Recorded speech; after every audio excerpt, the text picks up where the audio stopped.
Chapter 707. Qin Haodong smiled slyly. He took Chu Xuanyue's hand and said, "Mom, this is what you said. You have to promise me whatever I say later." "I agree." "Agree? I'll agree to anything you say." Chu Xuanyue said anxiously, "Go quickly. Yan Feifei will be here soon." After Qin Zongheng ran away from the marriage, Yan Feifei kept shouting that she wanted revenge. Chu Xuanyue naturally knew this very well. "When did I say I was leaving?" Qin Haodong smiled and said, "Such a small thing can't scare your son away." The people of the Yan family surrounded Yan Feifei and rushed to the Tang sect. Yan Zicheng took the lead and acted as a guide. The Han family, Wei family, Zhao family, and Qi family were originally here to break off the engagement, but unfortunately, they were a step too late. They could only follow behind the Yan family and watch from afar, waiting to act according to the situation. As for Chu Xianming from the Chu family, he had come to watch the fun. As for Chu Mingli and Chu Minghe did not care about Hui's life or death at all. She was not his child anyway. Qin Chong was far behind the crowd. He didn't want to do anything here. He just wanted to see how Qin Haodong would be killed by Yan Feifei. A group of people arrived in front of the Tang gate. Yan Zicheng pointed at the magnificent gate and shouted, "Aunt, this is Qin Haodong's lair." Yan Fengwu was full of vigor now that he had the support of a saint-level master. He waved his hand to his subordinates and said, "Tear down this gate." The people of the Yan family agreed and were about to take action when Yan Feifei suddenly raised her hand and shouted, "Wait a minute." She was now the supreme existence of the Yan family, and her words were even more effective than the patriarch's. After hearing her order, everyone immediately stopped. Yan Fengwu turned his head to look. He didn't know what his daughter wanted to do. Could it be that she still had to be polite in the Tang sect? At this time, Yan Feifei looked up at the plaque on the gate with an excited expression. The surrounding people were all puzzled. This sign was indeed very beautifully written. The two large words, Tang sect, were written in bold calligraphy. It was very imposing. But Yan Feifei was a saint-level master now. She wouldn't be scared by two words, would she? Of course, Yan Feifei was not frightened. When she saw the two words, she immediately had a very familiar feeling. The font was exactly the same as the one on her note. After a short period of absent-mindedness, she quickly took out the two notes that Qin Haodong had left for her from her pocket and carefully compared them with the two words on the plaque. It was him. It's really him. The words on the plaque were exactly the same as the words on the note. Yan Feifei was sure that the words, Tang sect, were written by her man. At this moment, the security guards of the Daddy Security Company in front of the door rushed out together. Although they were facing a strong enemy, these people were experienced soldiers who had faced countless life and death situations. Naturally, they would not retreat. Yan Feifei put away the note and moved slightly. In an instant, she appeared in front of a security guard. She grabbed his collar and asked eagerly, "Tell me, who wrote the words on this plaque?" This security guard was also an expert at the second level of the Supreme Power realm, but he didn't even have the courage to resist Yan Feifei. Under the powerful momentum, the genuine qi in his body seemed to be suppressed and stopped running. After hearing Yan Feifei's question, he felt that it was not a secret and said, "This was written by our boss." "Who is your boss?" Yan Feifei became more and more excited and even her voice was trembling. Her man was finally going to appear. The security guard said, "Our boss is the owner of the Tang sect, Qin Haodong." Hearing this name, Yan Feifei suddenly felt as if she had been struck by lightning and she was stunned. She had never expected that the person she had been thinking about day and night would be Qin Zongheng's son. How could this be? Could it be that the heavens were playing a joke on him? The others around were all confused. They didn't know what Yan Feifei was doing. Weren't they here to seek revenge? Weren't they here to destroy the Tang sect? Why were they interested in the two words on the door? At this moment, Qin Haodong came out with the people of the Tang sect. Behind him were Nalan Wushuang, Hu Shaoxian, and the other women, as well as nearly 100 members of the Tang sect. Although the enemy was in front of them, these people looked calm and did not panic at all as everyone had imagined. When he walked to the door, Qin Haodong glanced at the people gathered around. It seemed that all the 7 great families had participated in today's matter and each family had sent members. He naturally understood what these people meant. As the saying goes, when a wall is down, everyone will give it a push. Unfortunately, they would be disappointed this time. His wall had not collapsed and it would not collapse in the future. Seeing that Qi Weiner and Wei Yanran were also on the Tang sect side, Qi Guofan and Wei Junce winked at them, trying to tell them to leave them and come to their families. However, the 2 girls stood firmly behind Qin Haodong as if they did not see it. Qin Haodong naturally saw these people's little tricks, but he did not care. He took 2 steps forward and said to Yan Fengwu, who was the first to bear the brunt, Master Yan, why did you bring so many people to the Tang sect? Well, Yan Fengwu was also confused. He could not figure out what Yan Feifei was thinking, so he could not help turning his head to look aside. Yan Feifei pushed the security guard away. The moment she saw Qin Haodong, his handsome face combined with the vague face in her memory and became clearer and clearer. That's him. He's my man. Yan Feifei's cheeks were flushed. Hong, looking excited, stepped toward Qin Haodong. Is Yan Feifei finally going to make a move? How many moves do you think Qin Haodong can take from her? How many moves can he take? I don't think he can take even 1 move. No matter how powerful Qin Haodong is, he is only a 9th level Supreme Power Master. Yan Feifei is a saint. It's over. The Tang sect is completely finished, some people who were standing far away whispered. As the distance between the 2 of them got closer and closer, many people's hearts were in their mouths. Chu Xianming, Qin Chong and the others clenched their fists excitedly and prayed in their hearts. Kill him. We must kill him. The masters of the other great families sighed. It seemed that no matter how strong Qin Haodong was, he was just a flash in the pan. From today on, he would have to put an end to it. Yan Feifei walked in front of Qin Haodong and stopped. Looking at her excited expression, Qin Haodong realized that this woman had finally recognized him. Sure enough, Yan Feifei asked excitedly, are you a good man? As soon as this sentence came out, the glasses of the people around him shattered and fell to the ground. Everyone present was struck by lightning. Shouldn't the battle between 2 great masters be a thunderous blow? Shouldn't it be a storm? What the hell was a good man? What surprised them even more happened. Qin Haodong smiled and nodded. Then Yan Feifei threw herself into his arms like a swallow returning to its nest. The 2 of them hugged each other tightly. This time, everyone was dumbfounded. Their fragile hearts were trampled by the galloping grass mud horses. The masters of the 7 great families were dumbfounded. The people of the Yan family were dumbfounded.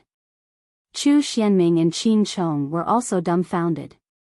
The story did not develop according to their expectations at all. What was going on? Weren't they here to destroy the Tang sect this time? Weren't they here to take revenge on the Tang sect? Why did she throw herself into his arms when she came here? How could they fight this battle? Not only them, but everyone in the Tang sect was also dumbfounded, especially Chu Xianyue. Even if she dreamed every day, it was impossible for her to dream that Yan Feifei and her son were hugging each other. What were they doing? She raised her hand and pinched her cheek. There was a sharp pain and she was sure that everything in front of her was real. Yan Feifei and Qin Haodong were hugging each other. Everyone else seemed to be petrified and no one spoke.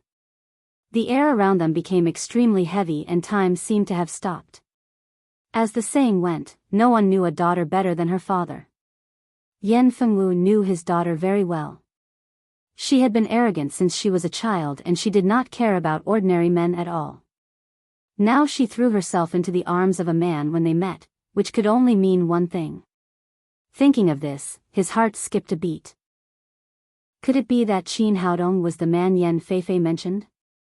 As time went by, Yan Feifei slowly calmed down. She immediately understood why Qin Haodong only gave her pills but did not meet her. Their identities were indeed a little awkward. But at this moment, she could not care too much. Qin Zongheng had become a thing of the past. Moreover, the two of them only had a formal engagement and did not have any substantial contact. No matter what, she had to be with the man in front of her. She raised her head, looked at Qin Haodong and said, "Are you willing to have me?" Qin Haodong said, "Of course. You are my woman. You can't run away from me in this life." Yan Feifei said hesitantly, "Aren't you afraid that your mother will object?" "It doesn't matter. My mother has already promised me." Qin Haodong glanced in Chu Xuanyue's direction as he spoke. He also winked at his mother and made a face at her. Only then did Chu Xuanyue realize that she had just fallen into her son's trap. But now that things had come to this point, she could not object. Finally, she changed her mind. If Yan Feifei and Qin Haodong were together, she would be twice as long as Yan Feifei. This result was not bad. Thinking of this, she was much happier. The two of them were known as the twin flowers of the capital. In the end, Yan Feifei became her daughter-in-law. No matter how she looked at it, she had taken advantage of it.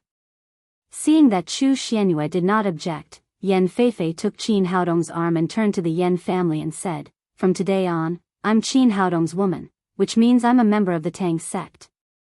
With a bang, everyone present was in chaos. These people had just been petrified, but they were at a loss because of the news. Yan Fengwu's old face, which had been smiling like a flower, instantly turned cold. The Yan family had been looking forward to having a saint-level master, but in the blink of an eye, she had become someone else's woman. The gap was too big. Moreover, once Yan Feifei left the Yan family, there would only be a 9th-level Supreme Power Realm Master left. How could they survive in the capital in the future?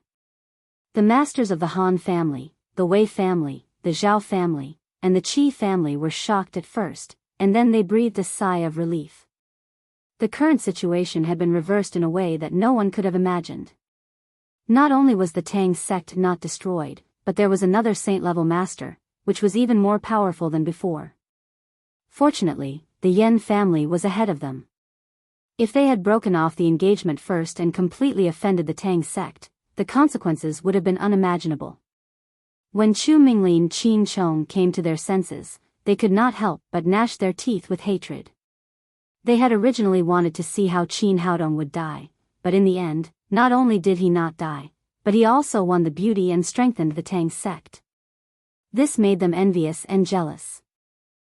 Yan Zicheng was completely dumbfounded. Originally, he had brought his aunt to avenge him, but now his aunt had been killed. Until now, his heart had collapsed and he did not understand what had happened. At this moment, Yan Feifei waved to him and shouted, "Come here and call me uncle." Chapter 709. B****, there are no rules at all. As soon as he finished speaking, Jin Xiuying roared angrily, "Yan Feifei was once engaged to Qin Zongheng. Now this bastard is with Yan Feifei. Where are the rules of the ancestors? Is Chu Xuanyue crazy? How could she agree to such a thing? People like him who have no rules will never be allowed to enter our Chu family." Everyone in the Chu family looked at each other in silence.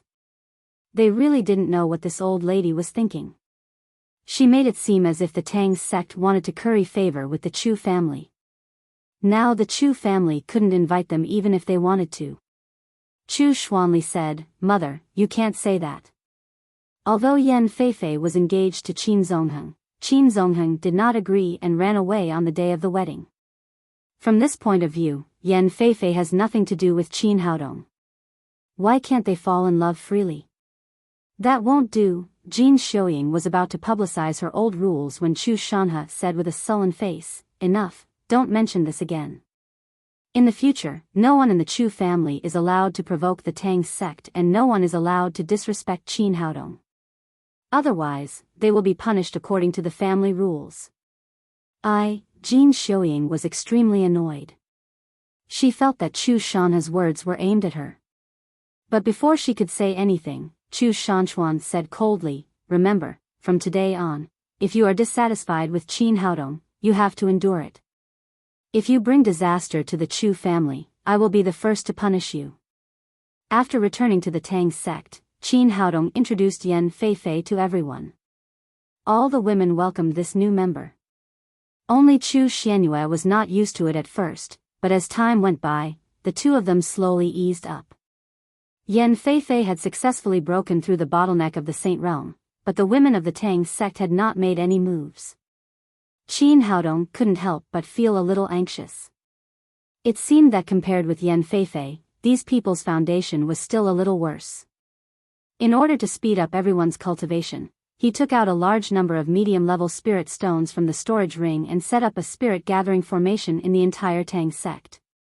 After this arrangement, the spiritual qi of the Tang sect was even stronger than that of Shenbao Mountain.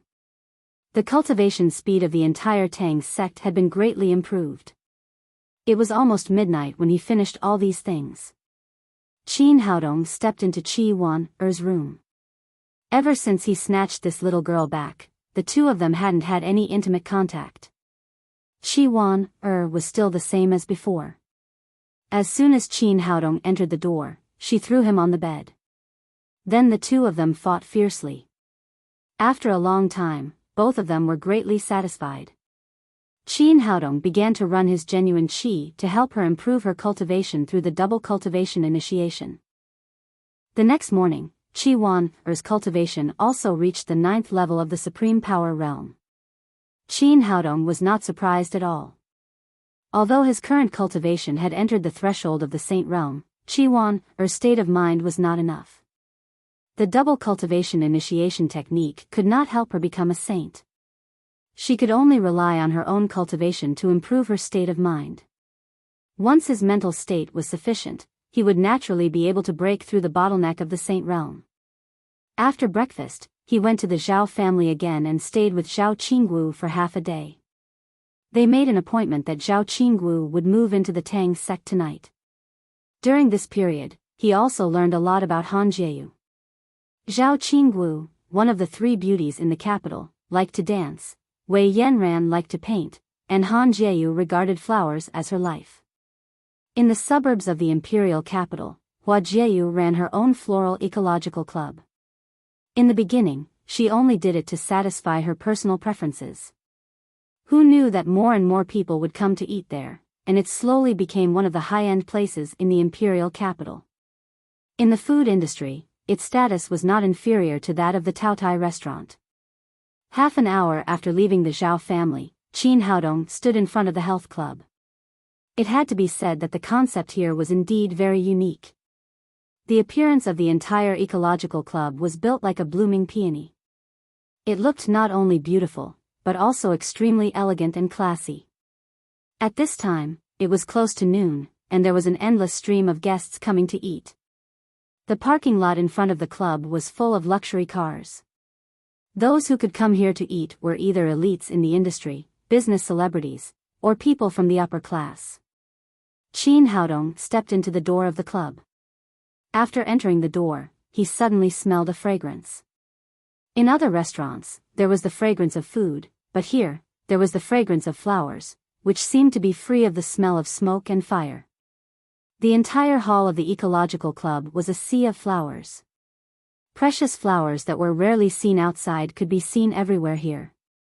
Among the flowers, there were dining tables, and there was a pot of beautiful flowers on each table. It was a great enjoyment to eat in such a place, whether it was sensual or spiritual. No wonder the business here was so popular. While Qin Haodong was enjoying the scenery, a young girl suddenly came out and rushed to the door. He was slightly stunned and then shouted, "Sister, when did you come to the capital?" The girl was Wang Rubing, the secretary of the mayor of Jiangnan City. She was also surprised when she saw Qin Haodong, and then she shouted happily, "Haodong, why are you here?" Qin Haodong said, "I'm here to find someone." The establishment of the Tang sect in the capital was too complicated to explain in a short time, so Qin Haodong didn't say much. He asked again, "Sister, what are you doing here?" Wang Rubing sighed and said, "What else can I do?" Treat people to dinner. Qin Haodong said with a smile, isn't it good to have dinner? Why do you look unhappy? Happy? How can I be happy? Wang Rubing said with annoyance, the environment here is good, the food is good, and the food looks good, but you don't see the price. It's amazing. A dish can cost me a month's salary. Who would come here to eat if they had nothing to do? Qin Haodong said, it's nothing. You can order whatever you want here. I'll pay the bill for you later. You have a good time in the capital this time, and all the expenses are on me. Wang Rubing glared at him and said, are you rich? Qin Haodong really wanted to say that he was rich now, but he didn't dare to say that in front of Wang Rubing. Otherwise, he would be questioned for 3 days and 3 nights. Wang Rubing said, actually, I'm not alone. Mayor Li is also here. We're here to invite a guest from the capital today. Wang Rubing briefly introduced the situation. It turned out that Wufeng County in Jiangnan City was one of the poorest counties in Huaxia. After Li Changji took office, he promoted the development of ecological agriculture in Wufeng County. This plan was supported by the government and a large amount of industrial assistance money. This was originally a good thing, but the people of Wufeng County failed to take the money away several times. They had been suppressed by a small section chief of the General Administration of Finance. Li Changji had no choice but to go in person and take Wang Rubing to the capital, hoping to bring the money back to Jiangnan province. Speaking of this, Wang Rubing said angrily, that person is just a small section chief. His rank is not much higher than mine, but he is more arrogant than the mayor. It really pisses me off. Qin Haodong smiled. There was an old saying in Huaxia that it was easy to meet the king of hell, but it was difficult to resist the little devil. Some people at the grassroots were really difficult to deal with. He said, are you and Mayor Li going to invite that person to dinner today? Yes, we're inviting that person to dinner. Wang Rubing said discontentedly, this is Mayor Li's treat out of his own pocket, but that person set the place here, saying that the environment is elegant. The environment is good, but the consumption has also increased. I just looked at an ordinary private room, and the minimum consumption is more than 30,000 yuan. Mayor Li is not very rich, so I booked a table in the hall. Qin Haodong said, in fact, it's not necessary. I said that you can spend as much as you want here. I'll pay the bill later. Wang Rubing shook her head and said, forget it. With Mayor Li's temper, he won't agree when he comes. Qin Haodong smiled and did not force her. He said, if you can't handle this matter, I can help. Wang Rubing was his sister, and Wufeng County was his hometown. He was very willing to do something for his hometown. This is the capital. Do you think it's Jiangnan? Moreover, he is from the General Administration of Finance. Although he is not a high official, you can't help him. Wang Rubing did not know much about Qin Haodong's background. She thought that he was just looking for someone to do something in the capital. Naturally, she did not want to cause trouble for her brother. Well, you can do it first. If you can't do it, I'll help. Wang Rubing did not take his words seriously and said, Mayor Li and the senior section chief will be here soon. I'll go out to pick them up. After saying that, she hurriedly walked outside. After Wang Rubing left, Qin Haodong was about to find a waiter to ask where Han Jieyu was when a young man came in from outside. The man looked to be in his 30s. He wore a pair of gold-rimmed glasses and looked gentle. His suit was well ironed, and his hair was neatly combed. He carried a toolbox in his hand. It seemed that he was not here to eat. As soon as he entered the door, the lobby manager of the club greeted him warmly, Mr. Ma, you're here. Miss Han is waiting for you inside. The young man nodded and followed the manager inside. Qin Haodong heard that this man was going to see Han Jieyu, so he did not bother to ask and followed them inside. The staff in the hall thought that he was the young man's follower, so no one stopped him. The manager led the way in front of them through the hall of the club in front. After walking through a long corridor, they came to the flower shed behind the club. After entering, the warm air blew on their faces, and the temperature was much higher than in the hall of the club. Looking around, Qin Haodong was slightly surprised. This flower shed was so big that he could not see the end of it at a glance. It seemed to be dozens of acres wide. There were all kinds of flowers everywhere in the flower shed, including almost all the flowers that people could imagine. The fragrance of the flowers was so strong that it was suffocating. However, for some reason, the flowers here were all wilting. Many of them had entered a state of wilting, as if they had been in a drought for a long time. In this kind of artificial flower shed, there should not be such a thing as a drought. Inside the flower shed, many workers were constantly spraying water on the flowers, but the effect was not obvious. Many of the flowers' leaves seemed to have been roasted, and there was a withered yellow color in the withering. In front of the flower shed, a tall woman with a delicate face was looking at these flowers anxiously.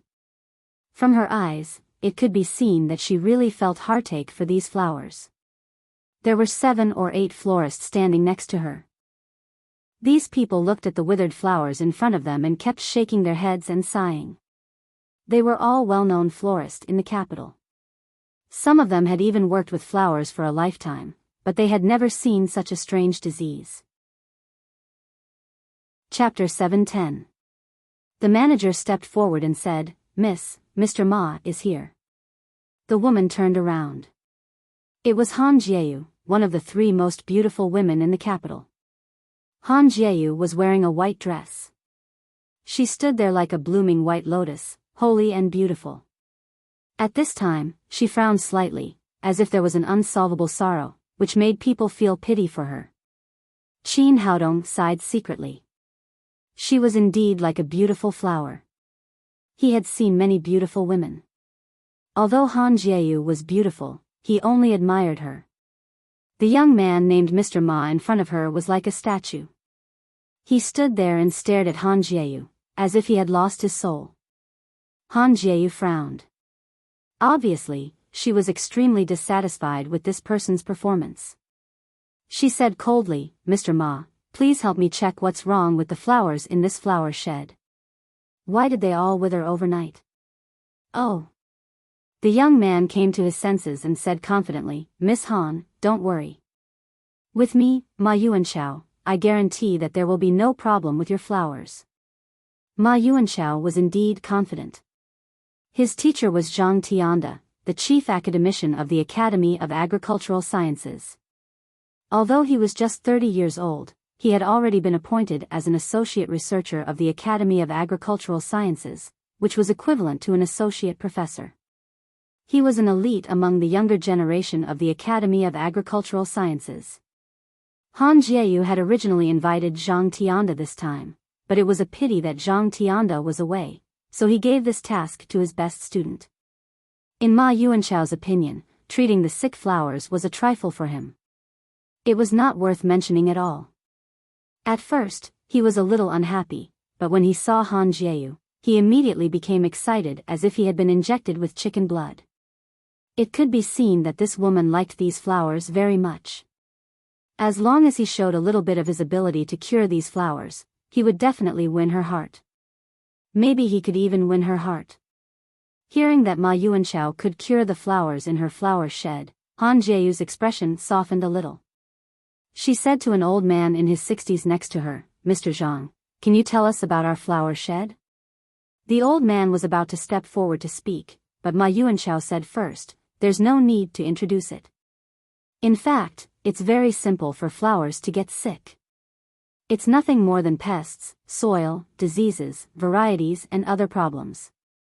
In front of the professionals of the Academy of Agricultural Sciences, these are all small problems that can be solved very quickly." The elderly man's expression changed. Although he was not highly educated and had never entered the Academy of Agricultural Sciences, he had accumulated a lifetime of experience in the field of flower cultivation. He was a famous florist in the imperial capital. If it was really as simple as Ma Yuanchao said, he would have solved these problems a long time ago. He was naturally dissatisfied with Ma Yuanchao's arrogance and said coldly, "Then ask the experts of the Academy of Agricultural Sciences to take a look and see what's wrong with these flowers." Ma Yuanchao naturally saw the old man's dissatisfaction, but he ignored it and said to Han Jieyu with a flattering face, "Miss Han, don't worry. Give me 20 minutes and I will definitely find the root of the problem." After saying that, he opened the toolbox, put on a pair of gloves, took out a magnifying glass, and began to carefully examine the flower shed. Qin Haodong ignored these people, and no one noticed his existence. They wandered around in the flower shed.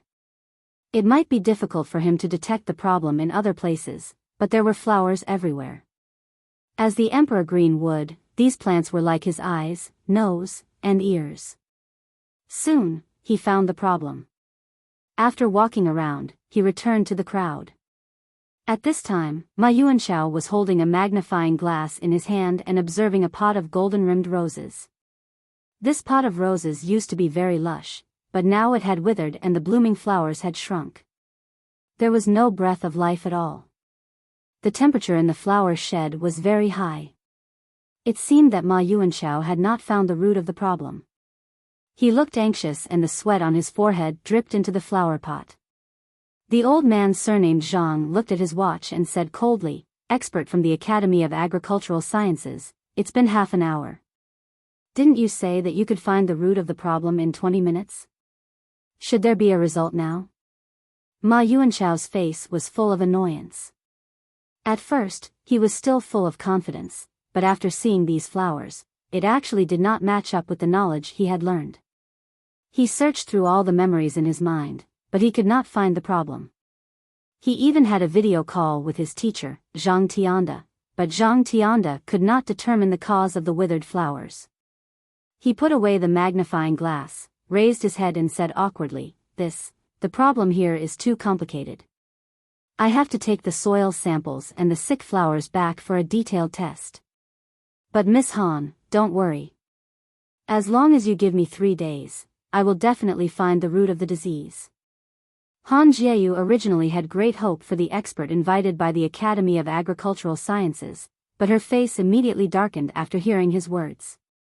It had only been more than 10 hours since they found the problem last night.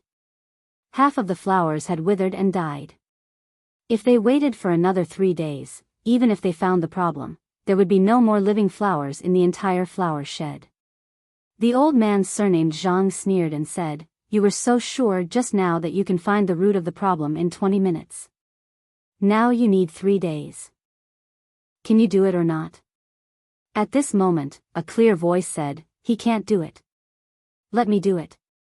Everyone looked in the direction of the voice and saw a handsome young man standing there, looking at them with a smile. Hearing this person say that he could not do it, Ma Yuanshao said angrily, "Who are you?" Han Jieyu said in surprise, "Mr. Ma, isn't he the person you brought here?" Ma Yuanshao said, "I don't know him." Seeing that it was not Ma Yuanshao's attendant, Han Jieyu asked discontentedly, "Who are you? What are you doing here?"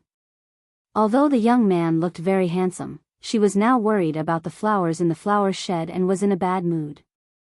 Qin Haodong smiled and said, "Let me introduce myself.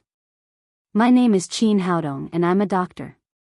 Hearing that he was a doctor, Ma Yuanshao shouted angrily, "Doctor? You're just a doctor. What qualifications do you have to criticize me here? Could it be that you can cure these flowers?" The other flower experts also showed a look of disapproval. Only Han Jieyu's face turned pale when she heard Qin Haodong's name.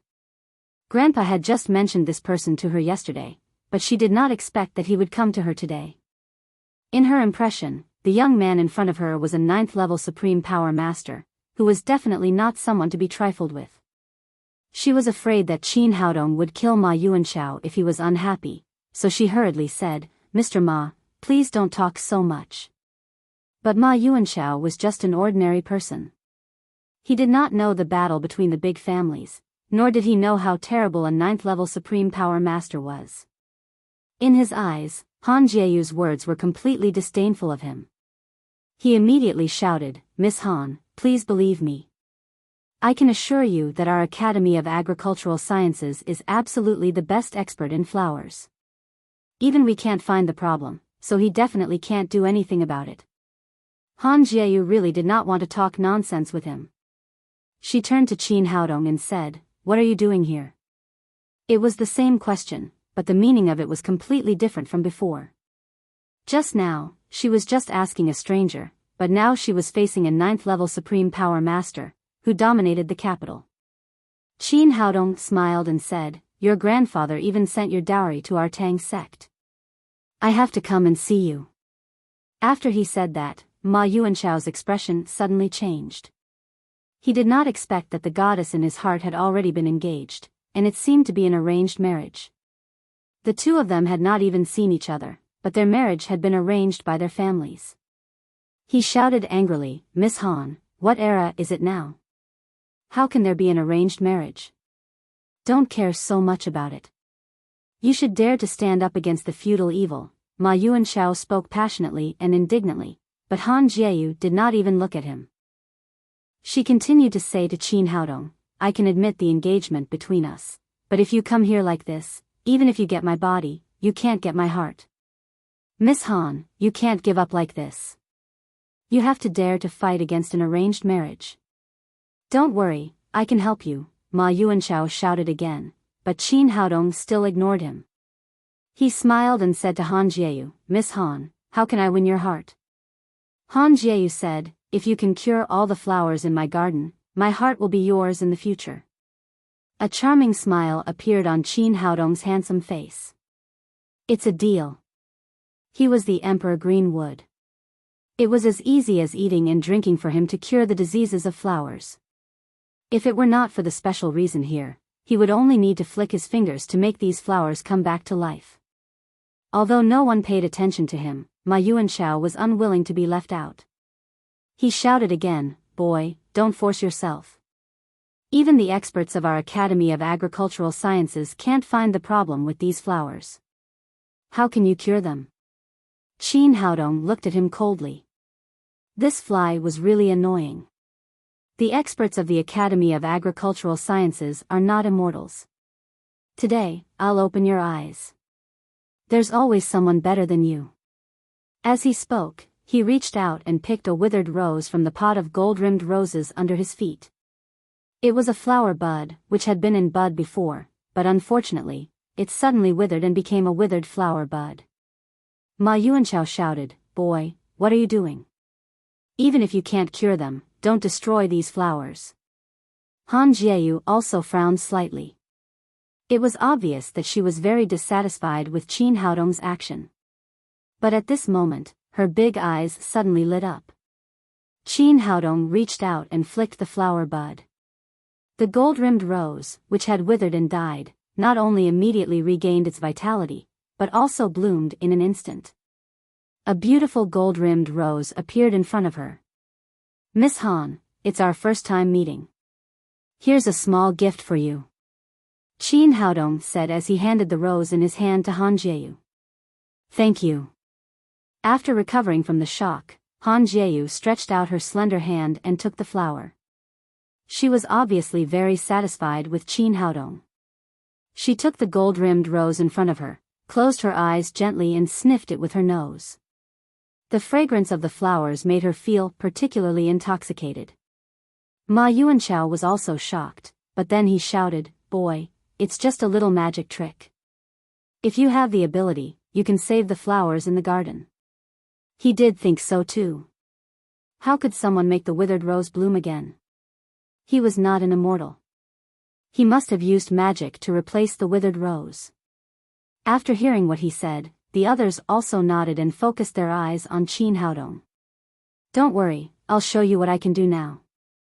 After Qin Haodong said that, he reached out and grabbed in the air. Chapter 711. The onlookers widened their eyes, but they did not see what Qin Haodong was holding. Ma Yuanchao shouted, "What are you doing? Are you trying to deceive us?" Qin Haodong said to Han Jieyu, "Do you feel any changes?" "Changes?" Han Jieyu felt it carefully and suddenly shouted, "Why do I feel much cooler?" After hearing her words, the others also reacted. In such a short time, the temperature in the flower shed seemed to have dropped a lot, and the heat that made people feel irritated disappeared. Ma Yuanchao said, "Everyone is waiting for you to treat the flowers. Why do you care whether it's cool or not? Does it have anything to do with you?" Ignorant man, I'll show you what I can do now. After that, Qin Haodong stomped his feet and shouted, "Open."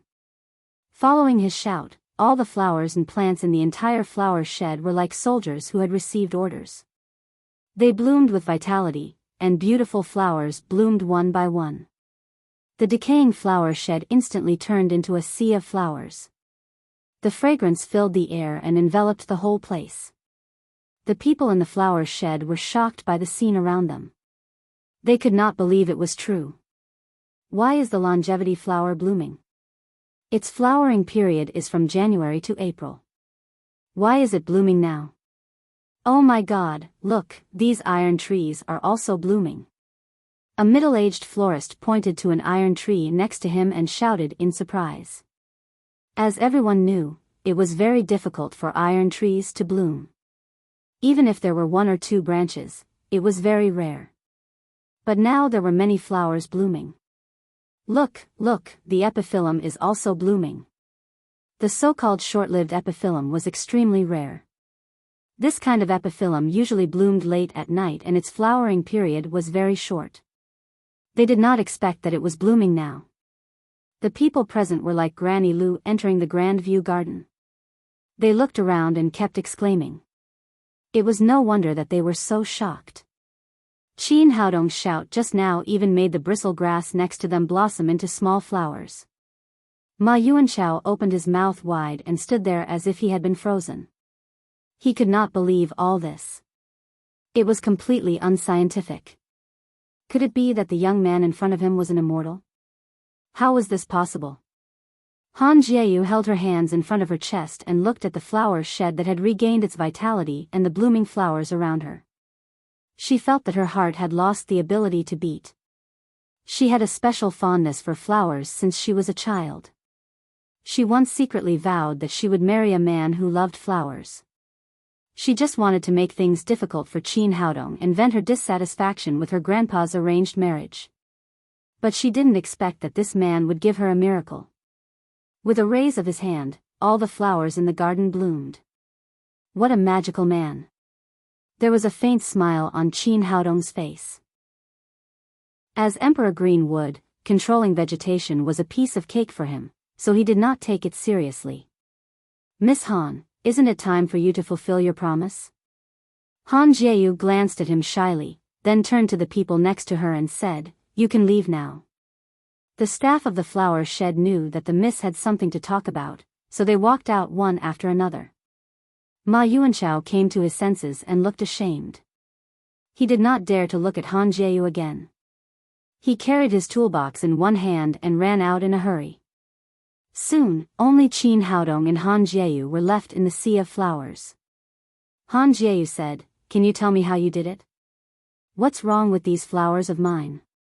Qin Haodong said with a smirk, "Of course, but you have to kiss me first." Han Jieyu became more and more shy. "We just met for the first time. How can you make such an unreasonable request?" Qin Haodong suddenly reached out and held her in his arms. He stared into her eyes and said, "It's nothing. We have an engagement. You are mine and no one can take you away from me. Besides, you just said that as long as I cure these flowers, you will be mine and your heart will be mine. Are you going to break your promise?" "I'm not breaking my promise. Just kiss me. What's the big deal?" After Han Jieyu said that, she gave Qin Haodong her delicate red lips and they kissed each other tightly. Originally, she just wanted to kiss him gently, but after kissing him, she immediately seemed to be attracted to him. The two of them kissed like glue, as if they had forgotten the whole world. After a long time, Han Jieyu pushed Qin Haodong away and said while panting, "You promised to kiss me." Qin Haodong said with a smile, "It's also a kiss. We never separated." "You rascal." Han Jieyu said, "Tell me, how did you do it? What's wrong with my flower shed?" Qin Haodong stretched out his hand and a small red stone the size of a cobblestone appeared in his palm. "It's the culprit behind the death of the flowers here."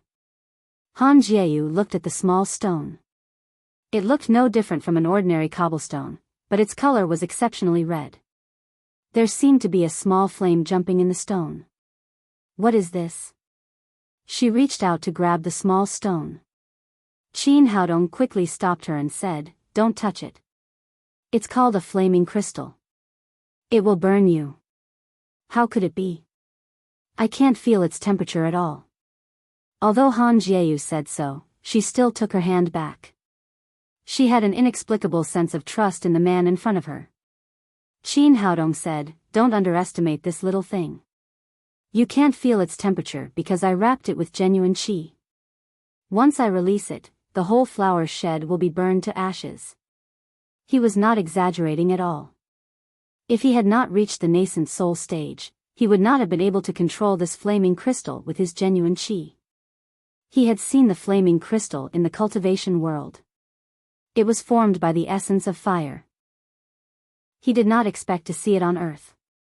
Han Jiayu said in confusion, "Do you mean that all the flowers in my garden began to wither because of it?" Qin Haodong nodded and said, "As soon as I came in, I felt that something was wrong. Not only was the temperature high, but the yang qi was also too strong. The reason why these flowers withered was that they could not stand the excessive yang qi. After some investigation, he found that the flaming crystal was buried under the flowers. Just now, he used the force of his stomp to shake the crystal out of the ground and then put it into the storage ring. But my flower shed has been built for a few years. Why did nothing happen before?" Qin Haodong said, "Did you choose to build the flower shed here because it was warmer here?" Han Jiayu nodded and said, "Yes, the climate here is warmer than other places. Even in winter and autumn, there are flowers blooming, so I built the flower shed here."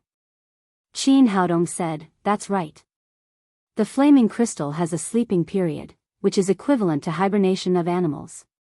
It was always in a state of sleep before, so the temperature was not too high. It was just right for growing flowers.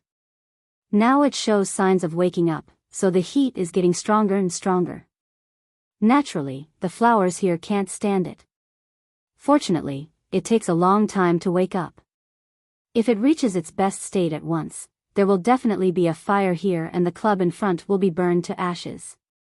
After hearing what he said, Han Jiayu was shocked. Fortunately, Qin Haodong came today.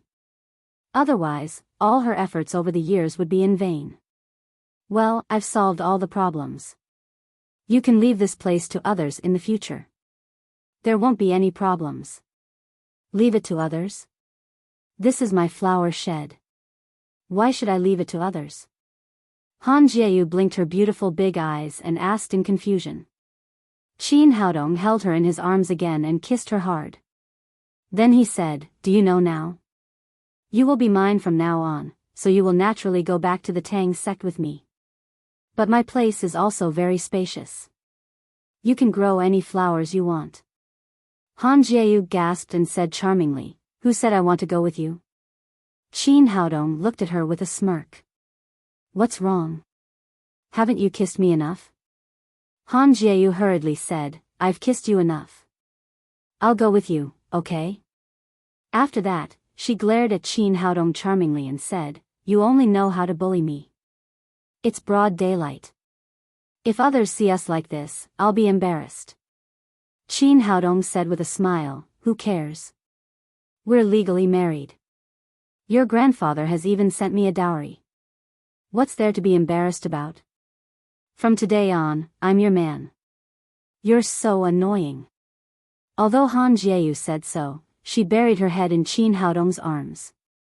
She enjoyed this man's domineering attitude very much. After a long time, Qin Haodong patted her on the back and said, "Well, my sister is eating in front. Let's go and have a look." After that, the two of them walked to the ecological club in front of them. Wang Rubing booked a seat and waited for the arrival of the guests at the door.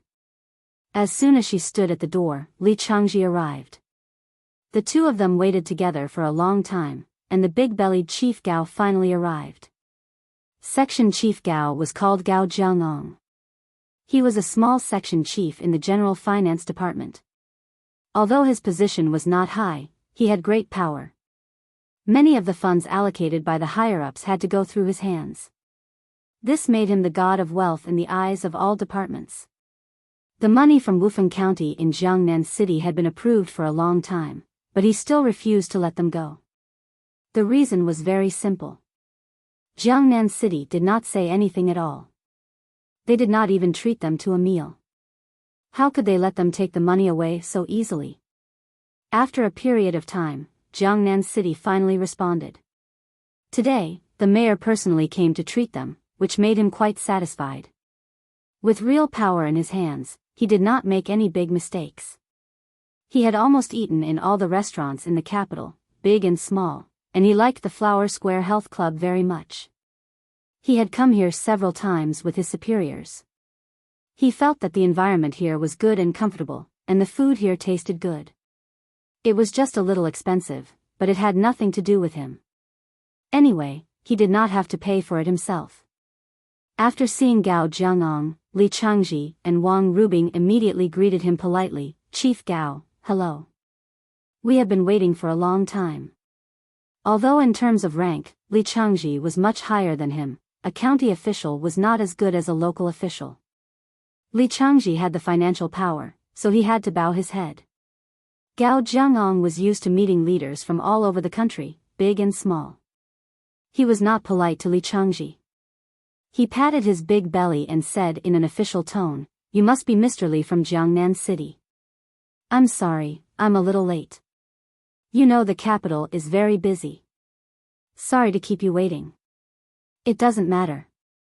We just arrived." Li Changji and Wang Rubing were polite, and then they let Gao Jiangong into the club. Seeing Wang Rubing leading him to sit in front of a table, Gao Jingong's face immediately darkened. "They don't even have a private room to treat us to a meal. What are these foreigners doing?"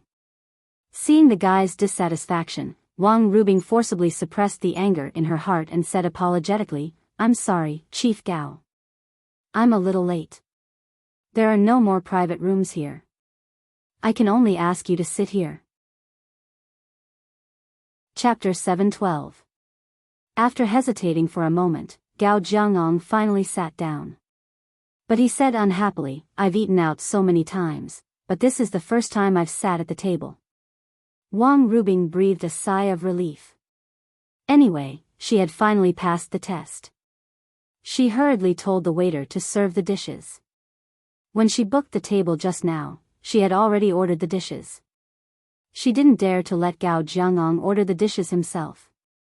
Otherwise, the dishes in this clubhouse were really expensive. If this guy ordered them, how could she clean up the mess? Li Changji was usually honest and self-disciplined. He never accepted gifts or money from others.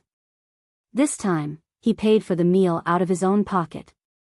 He couldn't afford to spend too much money. Soon, the waiter served all the dishes. Gao Jiangong glanced at the dishes, and his eyes flashed with contempt. Li Changji reached out and grabbed a bottle of Maotai on the table. He opened the lid and poured a glass of wine for Gao Jiangong, and then poured a glass for himself and Wang Rubing. He raised his glass and said to Gao Jiangong, "Chief Gao, a glass of wine is not enough to show my respect. I'll drink to you first. Drink up." Generally, Li Changji wouldn't let a girl like Wang Rubing drink at the table. He said a few polite words and drank up the wine in the glass. Gao Jiangong didn't drink the wine in front of him. He didn't even pick up the glass. His face became more and more gloomy. As the person in charge of a department with real power, there were many people who invited him to dinner. But this time, it was a little shabby. Although he had been asked to go to the Flower Square Health Club, he was sitting in the hall like an ordinary person. He had tolerated it, but the dishes were so poor that none of the club's signature dishes were available. The most important thing was the wine. Who would drink Maotai or Wuliangye in the capital? Which one of them didn't drink red wine? Now a bottle of Maotai, which was not very old at all, was given to him. If this was seen by others, he would lose face. Sure enough, he came from a small place and didn't know the ways of the world at all. It seemed that he had to hold back the money and couldn't send it to Jiangnan City in a short time. Thinking of this, he picked up the glass and sniffed it gently. Then he put it back on the table and said with a frown, I haven't been feeling well recently. Drinking this kind of Maotai-flavored liquor is too stimulating for my stomach. I'm sorry, I can't drink it. Li Changji and Wang Rubing looked at each other. They were not fools, so they naturally heard Gao Jinggong's dissatisfaction. However, this bottle of Maotai was ordered by them and they spent a total of 2,000 yuan. Wang Rubing's eyes widened. The more she thought about it, the angrier she became. The money should have been allocated to Wufeng County. It had been stuck here for more than half a month, and now she hadn't seen a penny. Now, Mayor Li was treating them out of his own pocket, and the dishes and wine on the table had cost him half a year's salary. The standard was not bad, but this old thing actually thought that the Maotai wine was not good. Li Changji winked at her, indicating that she must suppress her anger. Then he said to Gao Jiangong, Chief Gao, I'm so sorry. I didn't know that you were in poor health. Let's change a bottle of red wine right now. Which brand do you like? Gao Jinggong's expression eased a lot. He said to the waiter next to him, Give me a bottle of Bordeaux. This wine tastes good. Okay, sir. Please wait a moment. The waiter turned back to the bar and soon came over with a bottle of red wine with foreign characters. Excuse me, sir. Do you want to open it now? Although he knew that the wine must be expensive, Li Changji gritted his teeth and said, Yes, of course. The waiter pulled out the cork, poured a glass of wine for each of them, and turned to leave. Gao Jiangong picked up the glass and took a sip. Then he nodded with satisfaction. This wine tastes good, and red wine is good. Red wine is good for health. After a while, Wang Rubing sneaked to the bar and took a look at the price of the wine. She suddenly stuck out her tongue in shock. It turned out to be 12,800 yuan per bottle. This bastard was really cruel. He actually ordered more than 10,000 yuan for a bottle of wine.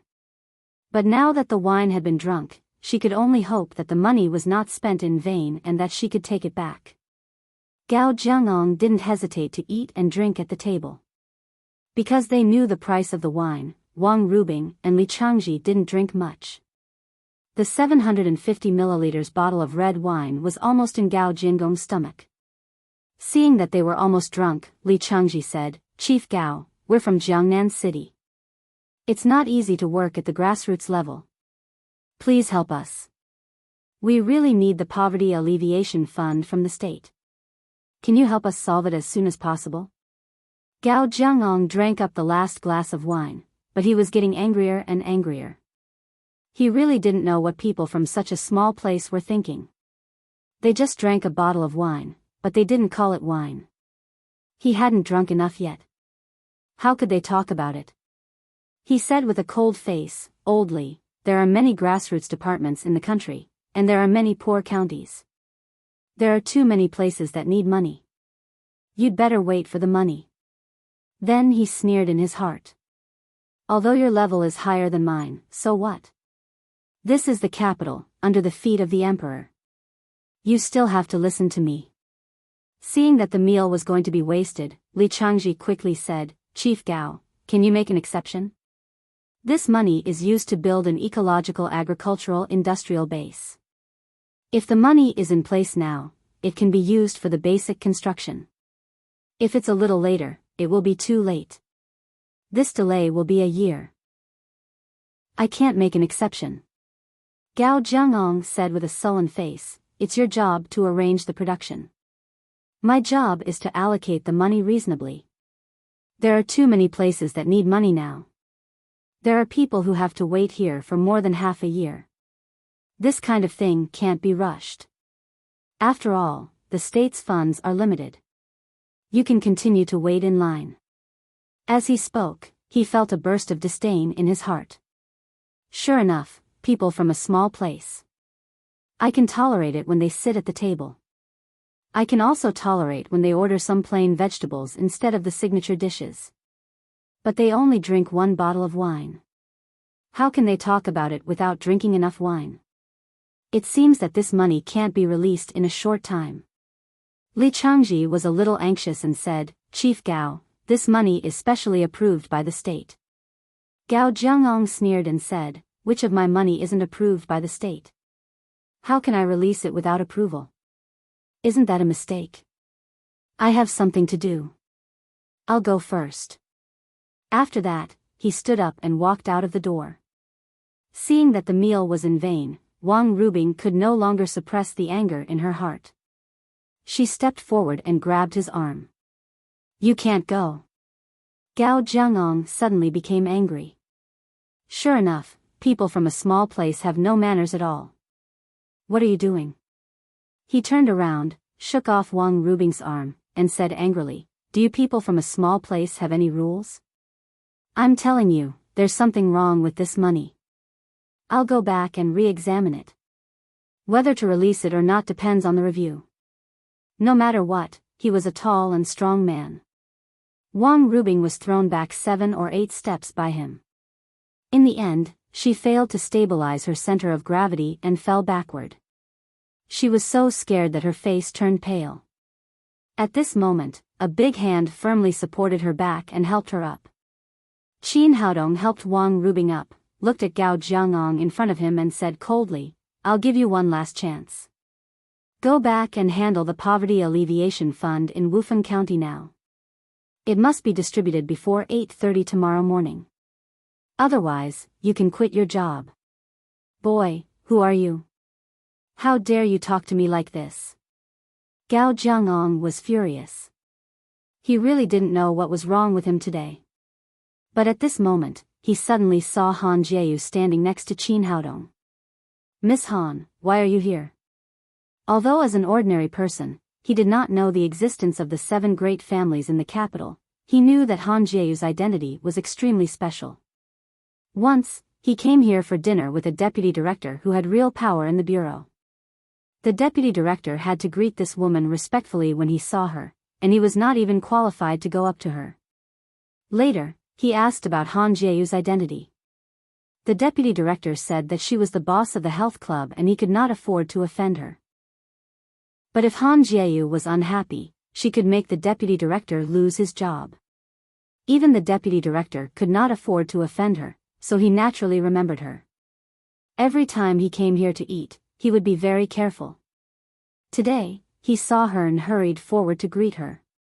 Han Jiayu ignored his humility. She took a step forward and took Qin Haodong's arm. She said, this is my man. Do as he says. Qin Haodong was slightly stunned when he heard Han Jiayu say that he was her man. It seemed that once a woman fell in love with someone, her role would change very quickly. In fact, even if he did not use the power of the Han family, he had 100 ways to make Chief Gao lose his job and even put him in prison. Hearing Han Jiayu's words, Gao Jiangong trembled with fear. He could take Qin Haodong's words as a joke, but this woman's words were not a joke. He quickly said, don't worry. I'll go back and work overtime now. The money will definitely be in place tomorrow morning. At the same time, he hated Li Changji and Wang Rubing in his heart. Why didn't they use their connections in the capital earlier? Not only did they make a fool of themselves here, but they might also offend a big shot. After that, he turned around and was about to leave. Qin Haodong shouted again, wait a minute, I haven't asked you to leave yet. Gao Jiangong hurriedly turned back and said respectfully, sir, if you have any other orders, please feel free to tell me. Qin Haodong said, go to the bar first and pay the bill before you leave. Pay the bill? Gao Jiangong could not help but grimace. Although he did not see the bill, he could guess that the meal would cost more than 20,000 yuan, which was almost half a year's salary.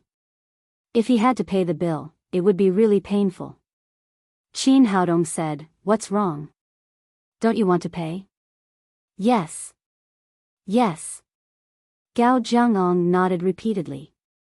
In comparison, his hat was more important than the money for the meal. He obediently ran to the bar, paid all the money for today's meal, and then left the club in disgrace. Wang Rubing and Li Changji were stunned. They didn't expect that they didn't have to spend a penny on this meal and they could get it done. They did not expect that Qin Haodong would have such a great influence in the capital. Qin Haodong went over to greet Li Changji and then introduced Han Jieyu.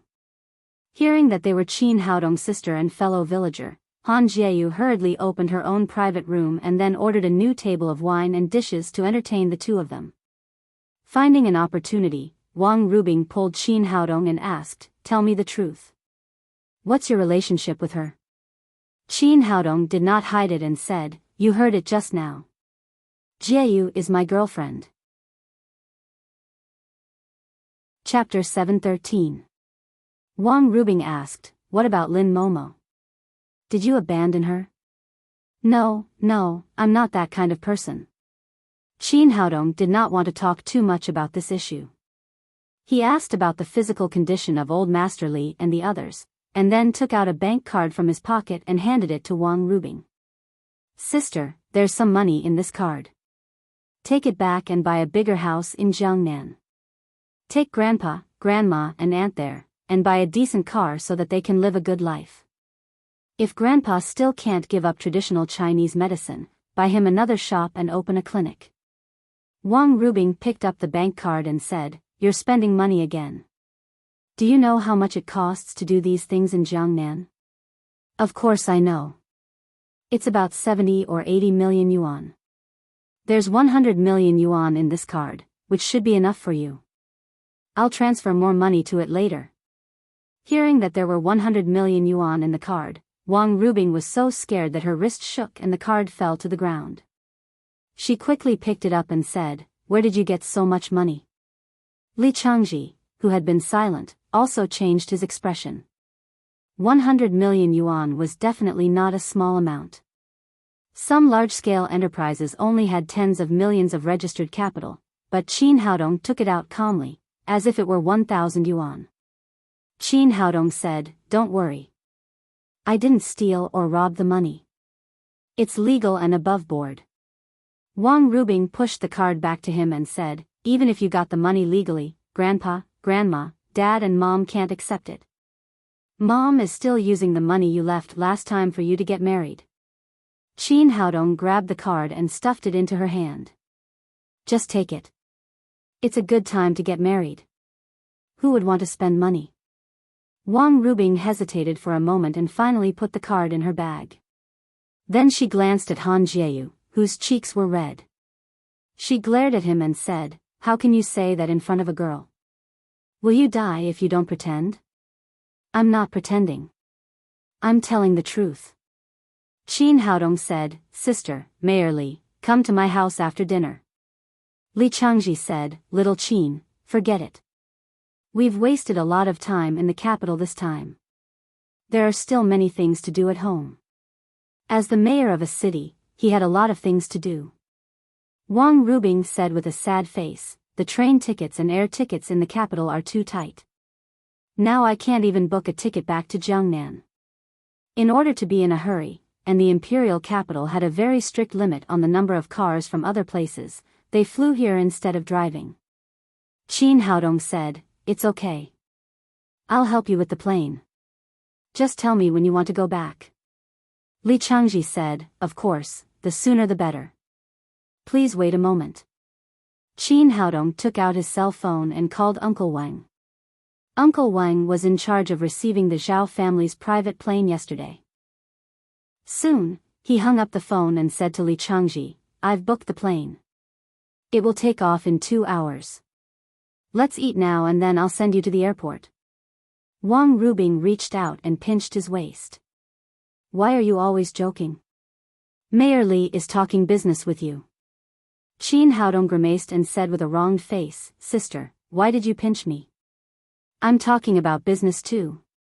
Wang Rubing widened her eyes and said, "Nonsense. I've just checked. There is no flight to Jiangnan in 2 hours." Qin Haodong said, "This is not a flight. It's my private plane. I've already told the air traffic control department. It will take off in 2 hours. After he said this, Wang Rubing's eyes widened and her mouth opened so wide that an egg could be stuffed in. It took her a long time to come to her senses and said, "Haodong, are you kidding? Sister, Mayor Li is here. How can I make such a joke with you? But where did you get your private plane?" Qin Haodong said with a smile, I got it from my wife. You're not serious. Seeing that Wang Rubing was about to lose her temper, Qin Haodong hurriedly said, I'm serious. It's my girlfriend's dowry. Wang Rubing turned to look at Han Jieyu with a questioning look in her eyes. Qin Haodong said, you don't have to look at Jieyu. This plane is not a gift from her family. Han Jieyu nodded and said shyly, the plane is not my family's dowry. My family's dowry is a restaurant. Wang Rubing opened her mouth in shock again. She cursed in her heart. What the hell was going on? No wonder Qin Haodong just said that he could make money by getting a wife. It seemed that he was not joking. It seemed that it was really profitable. A restaurant and a private plane in the capital. How much would it cost? Qin Haodong's family sent him a plane and a hotel, and he had more than one girlfriend. Even though Li Changji rarely joked, he still couldn't help giving a thumbs up and saying, Brother Qin, I admire you for being a man. At this time, Han Jieyu took out 2 golden cards from her bag and gave one to Li Changji and Wang Rubing. Brother Li, Sister Wang, it's our first time meeting. I don't have anything to give you. This is the supreme card of our Greenhouse Ecological Club. With these 2 cards, you can come here for dinner when you arrive in the capital. The card has no limit. Please accept it. Wang Rubing quickly pushed the card back and said, Sister Jieyu, I can't accept it. It's our first time meeting. This gift is too expensive. She had just experienced the high consumption here. Even the restaurants outside cost tens of thousands of yuan. The value of the supreme card with no limit was really immeasurable. Seeing that her gift was returned, Han Jieyu said anxiously, Sister Wang, this card is really nothing. This club is my private property. In fact, it's also my dowry. If you feel embarrassed, you can take it as a gift from Haodong. It's just 2 food cards. Just take it. Qin Haodong then stuffed the 2 cards into Wang Rubing's hands. Dowry again? Wang Rubing's mouth was wide open. By the way, I also have 2 cards here. Sister, take them. It's a red envelope for your wedding. Qin Haodong took out 2 black VIP cards from his pocket and gave them to Wang Rubing. This is the supreme card of the Taotai restaurant. It has no limit. This is the supreme card of the Heaven-Earth Trading Building. It has no limit. You can buy anything you need when you get married in the future. It's all free. Although Wang Rubing had just arrived in the capital, she had heard of the reputation of the Taotai restaurant and the Heaven-Earth Trading Building. They were places for high-end people to spend money. She had never thought of spending money there. Now her brother had given her 2 unlimited supreme cards in the blink of an eye. How much were they worth? She asked hesitantly, Brother, are the restaurants and the commercial buildings also your properties? Qin Haodong nodded and said, Of course. Don't worry and don't worry about it. Is this a dowry again? Of course it's a dowry. Otherwise, where can I get such a big business? Qin Haodong said confidently. At this moment, Wang Rubing felt that her heart had completely collapsed. When did marrying a wife become such a profitable business? Brother, you won't be a gigolo in the capital, will you? Qin Haodong said, Sister, what are you talking about? These are all sent by her maiden family. If you don't believe me, you can ask Jieyu. Han Jieyu nodded and said shyly, yes. Wang Rubing felt that she had nothing in common with her brother. After a simple bite, she rushed to the airport with Li Changji. Qin Haodong drove a commercial car of the club to the airport and sent them to his private plane. It was not until this moment that Wang Rubing completely believed that what Qin Haodong said was true. After sending them off, Qin Haodong looked at the time and said to Han Jieyu, Let's not rush back. We have to pick someone up at the airport later. In the morning, he called Momo and said that the things in Shanghai had been completely dealt with. She and the little fellow would take an afternoon flight to the capital. This was the right time to pick them up. He took Han Jieyu to the exit of the airport hall. While waiting for them to arrive, he chatted with Han Jiayu and told her about his situation. While the two of them were talking, a boy about 7 or 8 years old suddenly rushed over on a scooter. Although the airport was crowded, the little boy didn't care at all. He just rode on his scooter and dashed around. Seeing that the little boy was about to hit Han Jiayu, Qin Haodong quickly reached out to hold her waist and moved her behind him. Only then did they manage to avoid the scooter that was rushing over quickly. They managed to avoid it, but a middle-aged man who was dragging a suitcase not far away was not so lucky. He was hit by the little boy's scooter. Whose child is this? Why is he riding a scooter at the airport? Where are the adults? Is there anyone who cares? The middle-aged man was hit for no reason and he roared angrily. What are you shouting for? You won't die from being hit by a child. It's not a big deal. At this time, a young man in his 30s walked over. He raised his chin and had an arrogant look on his face. He was wearing expensive branded clothes and a large gold watch on his wrist. Behind him were 4 tall and strong bodyguards. Seeing the young man's momentum, the middle-aged man knew that he could not afford to provoke him. He looked at him bitterly and then left with his suitcase. The young man looked proud. He turned to the little boy and said, "Son, continue to skate. Do whatever you want. Dad is here for everything." Han Jiayu was speechless and said to Qin Haodong with dissatisfaction, "Why is he like this? How can he teach his child like this?" Qin Haodong said, "Some people think they are the best in the world because they have a little money. They even forget their surnames. Forget it, let's ignore them." He was now waiting to meet the little fellow and did not want to pay attention to such a playboy. After a while, a plane slowly landed from the airport, and then a large number of people rushed out of the exit. Soon, Qin Haodong saw Lin Momo and the little fellow. Tang Tang was also constantly searching in the crowd and saw Qin Haodong at a glance. "Papa! Papa!" After seeing him, the little fellow immediately broke free from Lin Momo's arms and ran to him happily. After seeing the pink and tender little fellow, Han Jiayu exclaimed, "Haodong, is this your daughter? She is so beautiful, like a fairy in a fairy tale." While they were talking, the little boy on the scooter suddenly rushed over again. Because it was so sudden, the little fellow had no time to dodge and they collided with each other with a bang. Although Tang Tang was much younger than the little boy, she had the Suzaku's sacred body and her body was much stronger than ordinary children. This time, she was fine, but the little boy flew out with the scooter. Chapter 7:14. After the little boy was knocked away, he fell off the scooter and fell heavily to the ground. When he saw that his knees were all scratched, he immediately burst into tears. After all, the little fellow was still a child. She was frightened by this sudden incident. She stood there at a loss and did not know what to do for a while. Seeing his son fall, the arrogant young man immediately rushed over. He first helped the little boy up. After checking his injury, he immediately became furious. "Damned girl, you actually dared to bump into my son."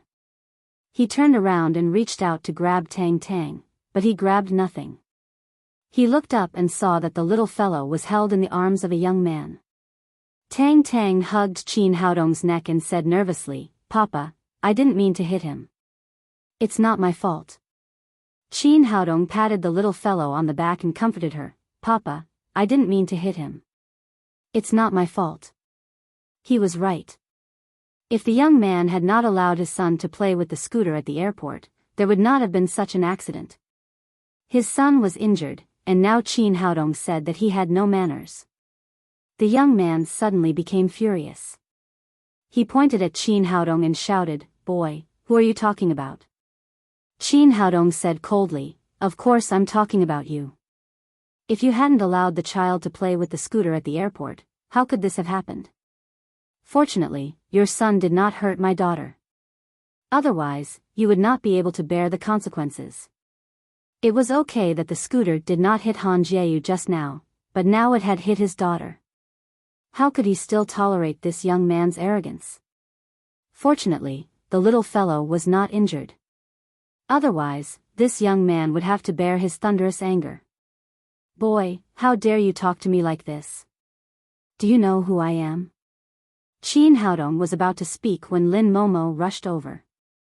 Seeing that Tang Tang was fine, she turned to the young man and said, "It's normal for children to have some accidents. Well, I'll pay for your son's medical expenses. How much do you want?" "Money?" The young man smiled coldly and shouted arrogantly, "Do you think I'm short of money?" Qin Haodong frowned when he saw that the man was so ungrateful. "What do you want?" The young man shouted, "I don't care who you are. Your daughter hit my son. Today, I must throw her down. At least, she must fall harder than my son. Otherwise, today's matter will not be over." Seeing that this guy had gone too far, Qin Haodong's face suddenly darkened.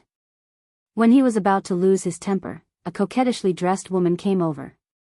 When she saw the young man and the crying little boy, she cried, "Brother, what's going on? How did Xiaoyang get hurt?" The young man said, "It's all that blind little girl's fault. She just hurt Xiaoyang. Now I'm going to make her fall, at least harder than our Xiaoyang." After hearing what he said, the coquettish woman didn't mean to stop him. On the contrary, she thought it was reasonable. She looked up at Qin Haodong and shouted, "Did you hear that? Hurry up and do as my brother says." Seeing that the brother and sister were so rude and unreasonable, Qin Haodong's anger rose in his heart. He said coldly, "Get out of here before I can control my anger." "Hey, boy, you're so arrogant." The young man immediately shouted, "Do you know who I am? I'm Chu Mingsong of the Chu family, the third generation of the Chu family. Your daughter just hurt the heir of our family. It's already a light punishment for me to throw her down. Otherwise, I'll break all your legs." The Chu family? Hearing that these people were from the Chu family, Qin Haodong sneered. It seemed that there was something wrong with the Chu family's education. How could they educate their children like this? Seeing that Qin Haodong was silent, Chu Mingsong thought that he was afraid. A smug smile appeared on his face. Tomorrow was the 80th birthday of the old master, Chu Shanhe. He had brought people to pick up his sister, Chu Mingjiao.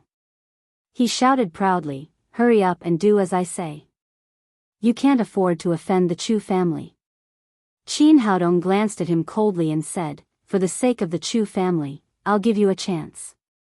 Get out of here." Chu Mingsong was slightly stunned. He didn't expect that Qin Haodong wouldn't give him face even though he knew the Chu family.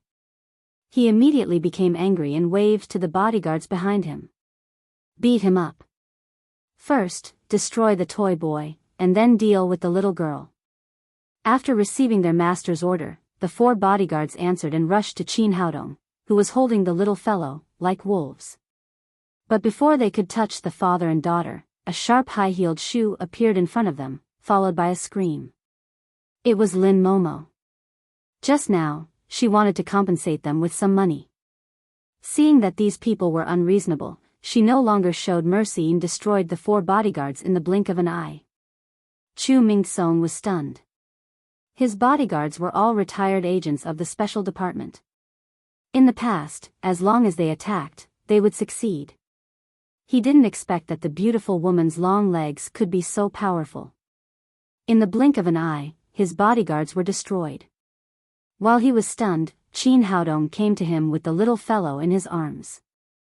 Originally, he was also a martial artist, but under the great pressure of Qin Haodong, the genuine qi in his body stopped running. He had no ability to resist at all. Then, he was kicked in the lower abdomen and flew more than 10 meters away. He plunged into the trash can below. "Great, Papa is so great." The little fellow clapped her hands excitedly. Chu Yujiao stood next to him. Seeing her brother and the 4 bodyguards being beaten like dogs, she stepped forward and shouted, "Boy, how dare you touch the people of the Chu family? You're dead." Qin Haodong glanced at her coldly and said, "I won't hit a woman this time, but there won't be a next time." Chu Yujiao, who had always been arrogant, was so scared when she saw his cold eyes. She closed her mouth and did not say a word. Qin Haodong ignored these people and introduced Han Jieyu and Lin Momo. Then they got in the business car and rushed to the Tang sect. Qin Haodong drove, and the little fellow, Lin Momo and Han Jieyu sat in the back. "Auntie, you're so beautiful." After getting in the car, the little fellow immediately ran into Han Jieyu's arms. Han Jieyu was also very fond of this elf-like little fellow. She pinched her chubby little face and said, "Tang Tang is also beautiful. When you grow up, you will be more beautiful than me." The little fellow leaned against her ear and whispered, "Auntie, do you also like Papa?" Han Jieyu did not expect that the little elf would ask such a question. As a woman from a big family, although she did not care about this kind of thing, she had to consider Lin Momo's feelings. She could not help but blush and look to the side.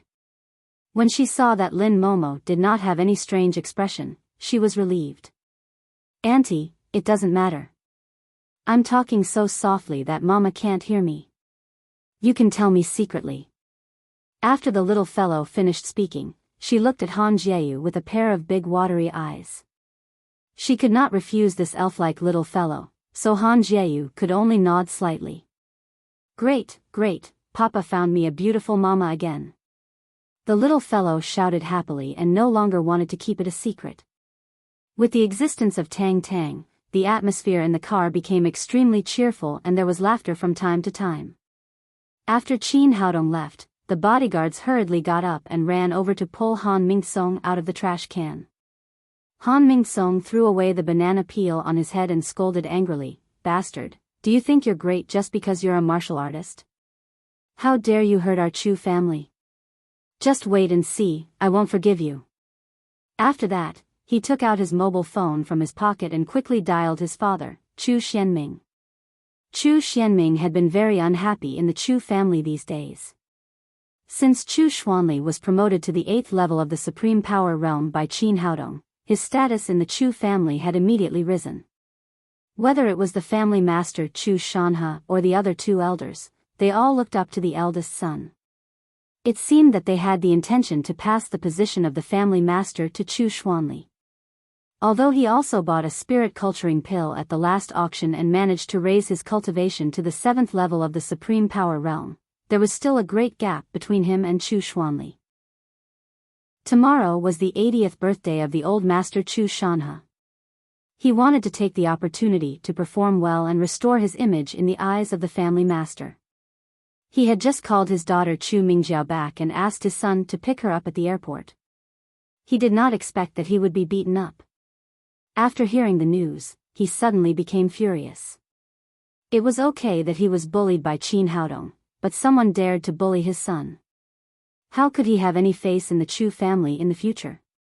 Thinking of this, he immediately called over a few experts from the Chu clan and rushed toward the airport. He wanted to personally teach this ignorant brat a lesson and vent the frustration in his heart. Before they arrived at the airport, they saw a commercial car coming. The license plate was exactly the same as what Chu Mingsong had said. They immediately ordered their men to block the car in the middle of the road. Qin Haodong was driving when he suddenly saw several off-road vehicles blocking the road. He realized that they were looking for trouble. He stepped on the brakes and the commercial car stopped. At this time, he saw Chu Xianming jump out of an off-road vehicle with an angry face. He could not help but sneer. It seemed that the uneducated guy was his son. Like father, like son. Chu Xianming came to the front of the commercial car aggressively and shouted, "Boy inside, get out of the car. I must teach you a good lesson today." Halfway through his words, he suddenly stopped like a rooster whose neck had been grabbed. At this time, the window was rolled down and he saw the handsome smiling face inside. He did not even have the courage to say a word. He did not expect that the person his son had provoked was Qin Haodong. This little bastard, of all people, he provoked this devil. When he came to his senses, he cursed Chu Mingsong's ancestors in his heart. He completely forgot that Chu Mingsong was his own son. Qin Haodong looked at Chu Xianming, who was confused, and asked with a smile, Mr. Chu, why did you stop my car? Chu Xianming did not dare to say that he was looking for trouble. He quickly put on a bright smile and said, Haodong, in fact, I'm here to invite you. Tomorrow is your grandfather's 80th birthday. Please come to the birthday party with Xianyue. I see. If there's nothing else, please get out of the way. After saying that, Qin Haodong directly rolled up the window, not showing any mercy to the second young master of the Chu family. Chu Xianming gritted his teeth with hatred, but he did not dare to show any dissatisfaction. He waved to his men behind him and the off-road vehicles immediately moved aside and made way for him. Qin Haodong suddenly stepped on the accelerator. The commercial car roared and sped away, leaving a thick cloud of black smoke. Chapter 7:15. As the business car sped away, the smile on Chu Xuanming's face slowly disappeared and his eyes were full of resentment. At this moment, a few more cars came. After they stopped, Chu Mingsong jumped out of the car and ran to Chu Xuanming's side. He said, Dad, where is that guy? Didn't you stop him? Chu Xianming said with a gloomy expression, Yes, but we can't afford to offend them. Can't afford to offend them? He asked doubtfully, other than the people from the 7 great families, is there anyone else in the capital that we can't afford to offend? He is Qin Haodong. What? He is Qin Haodong? Hearing that, Chu Mingsong was shocked at first, and then he said bitterly, Dad, is our Chu family really afraid of such a guy? Let him step on our heads and do whatever he wants. Chu Xianming glanced around and saw that there was no one around. He said fiercely, Of course not. This kid dares to look down on us. I must make him pay the price. Hearing that he could take revenge, Chu Mingsong said excitedly, Dad, what do you want to do? Chu Xianming said, Although he is very strong, your father is not weak. He will definitely come to your grandfather's birthday party tomorrow. At that time, it will be a trap. After that, he asked the bodyguards around him to get in the car and return to the Chu family. Qin Haodong returned to the Tang sect with Lin Momo, the little fellow, and Han Jieyu. Chu Xianyue was sitting in the hall with a group of daughters-in-law and watching TV. Seeing that her son had brought back 3 beautiful women, she was overjoyed and welcomed them. It was the first time for Wei Yanran, Yan Feifei, and the others to see the little fellow. They immediately liked it. The little fellow was also very happy to see so many beautiful aunties. She shouted excitedly, Second mom, third mom, Auntie Wan, and so many beautiful aunties, do you all like my papa? That's great. Qin Haodong quickly grabbed her, pointed to Chu Xianyue and said, You can't call her auntie. She's your grandma. The little fellow said innocently, Grandma? But shouldn't all grannies use crutches? This grandma is too young. Qin Haodong said, You're talking about an old grandma. This is your real grandma. Hurry up and call her grandma. Although the little fellow was a little puzzled, she still called out obediently, Hello, Grandma. All right. Good. Let Grandma see my good granddaughter. Chu Xianyue liked Tang very much. She held her in her arms and kissed her little face again and again. She had a son and now a granddaughter, which made her so happy that she could not close her mouth. Then Qin Haodong introduced Lin Momo and Han Jieyu to everyone present. After that, the little fellow became the core of the whole family. Everyone surrounded her and laughed. After a while, Zhang Tiniu ran in from outside and said to Qin Haodong, Boss, Mr. Chu Xuanli is here. Hearing that it was his uncle, Chu Xianyue and Qin Haodong went out to welcome him and took him into another living room. After sitting down and chatting for a while, Chu Xuanli said, Xianyue, Haodong, tomorrow is the old master's 80th birthday. I specially came to invite you. Thinking that Chu Shanhe was her father after all, Chu Xianyue sighed. She was about to agree, but Qin Haodong raised his hand to stop her. He said, Uncle, it's the old master's birthday. Logically speaking, we should go back, but my mother was driven out by the Chu family. It's not appropriate for us to go back so casually, isn't it? Chu Xuanli's heart skipped a beat. When he came here, Chu Shanhe had already expected this. He knew that Qin Haodong was not an easy person to invite. It seemed that it was true. He said, Haodong, the old master also said that it was indeed the Chu family's fault. If you have any conditions, just put forward them and we will definitely agree to all of them. Qin Haodong said, we should invite my mother back in the same way that she was driven out. For the sake of the old master's birthday, I won't ask him to come here in person. But we can't avoid the procedure. The Chu family must take my mother back in a grand manner and let everyone in the capital know that we were invited back by the Chu family. And when we return to the Chu family, the old master will welcome us at the door in person. Well, Chu Xuanli said, it's not a problem to take my little sister home. When the time comes, your second uncle and I will personally lead the team to visit her. We will definitely let her go back in a grand manner. But isn't it inappropriate for the old master to welcome us at the door? Qin Haodong stopped Chu Xianyue, who wanted to speak, with his eyes and said lightly, you can pass on my conditions. If the Chu family agrees, we will go back. If they don't, then forget it. He naturally had his own purpose for doing this. With the intrigue of the big families, his mother must have a lot of sarcastic remarks when she returned. If Chu Shanhe could go to the gate to welcome him personally, others would have to weigh their own weight before they had any bad ideas. All right then, I'll call the old man now and ask. Chu Xuanli did not dare to make a decision on his own. He dialed Chu Shanhe's number. After hearing Qin Haodong's request, Chu Shanhe was silent for a while and then said, promise him that as long as Xianyue and Haodong are willing to come back, it's not a big deal for me to welcome them at the door in person. Although he was very unwilling, the Tang sect's position as the overlord of the imperial capital had already been established. The 7 great families were all fighting to curry favor with them, so he had no right to refuse.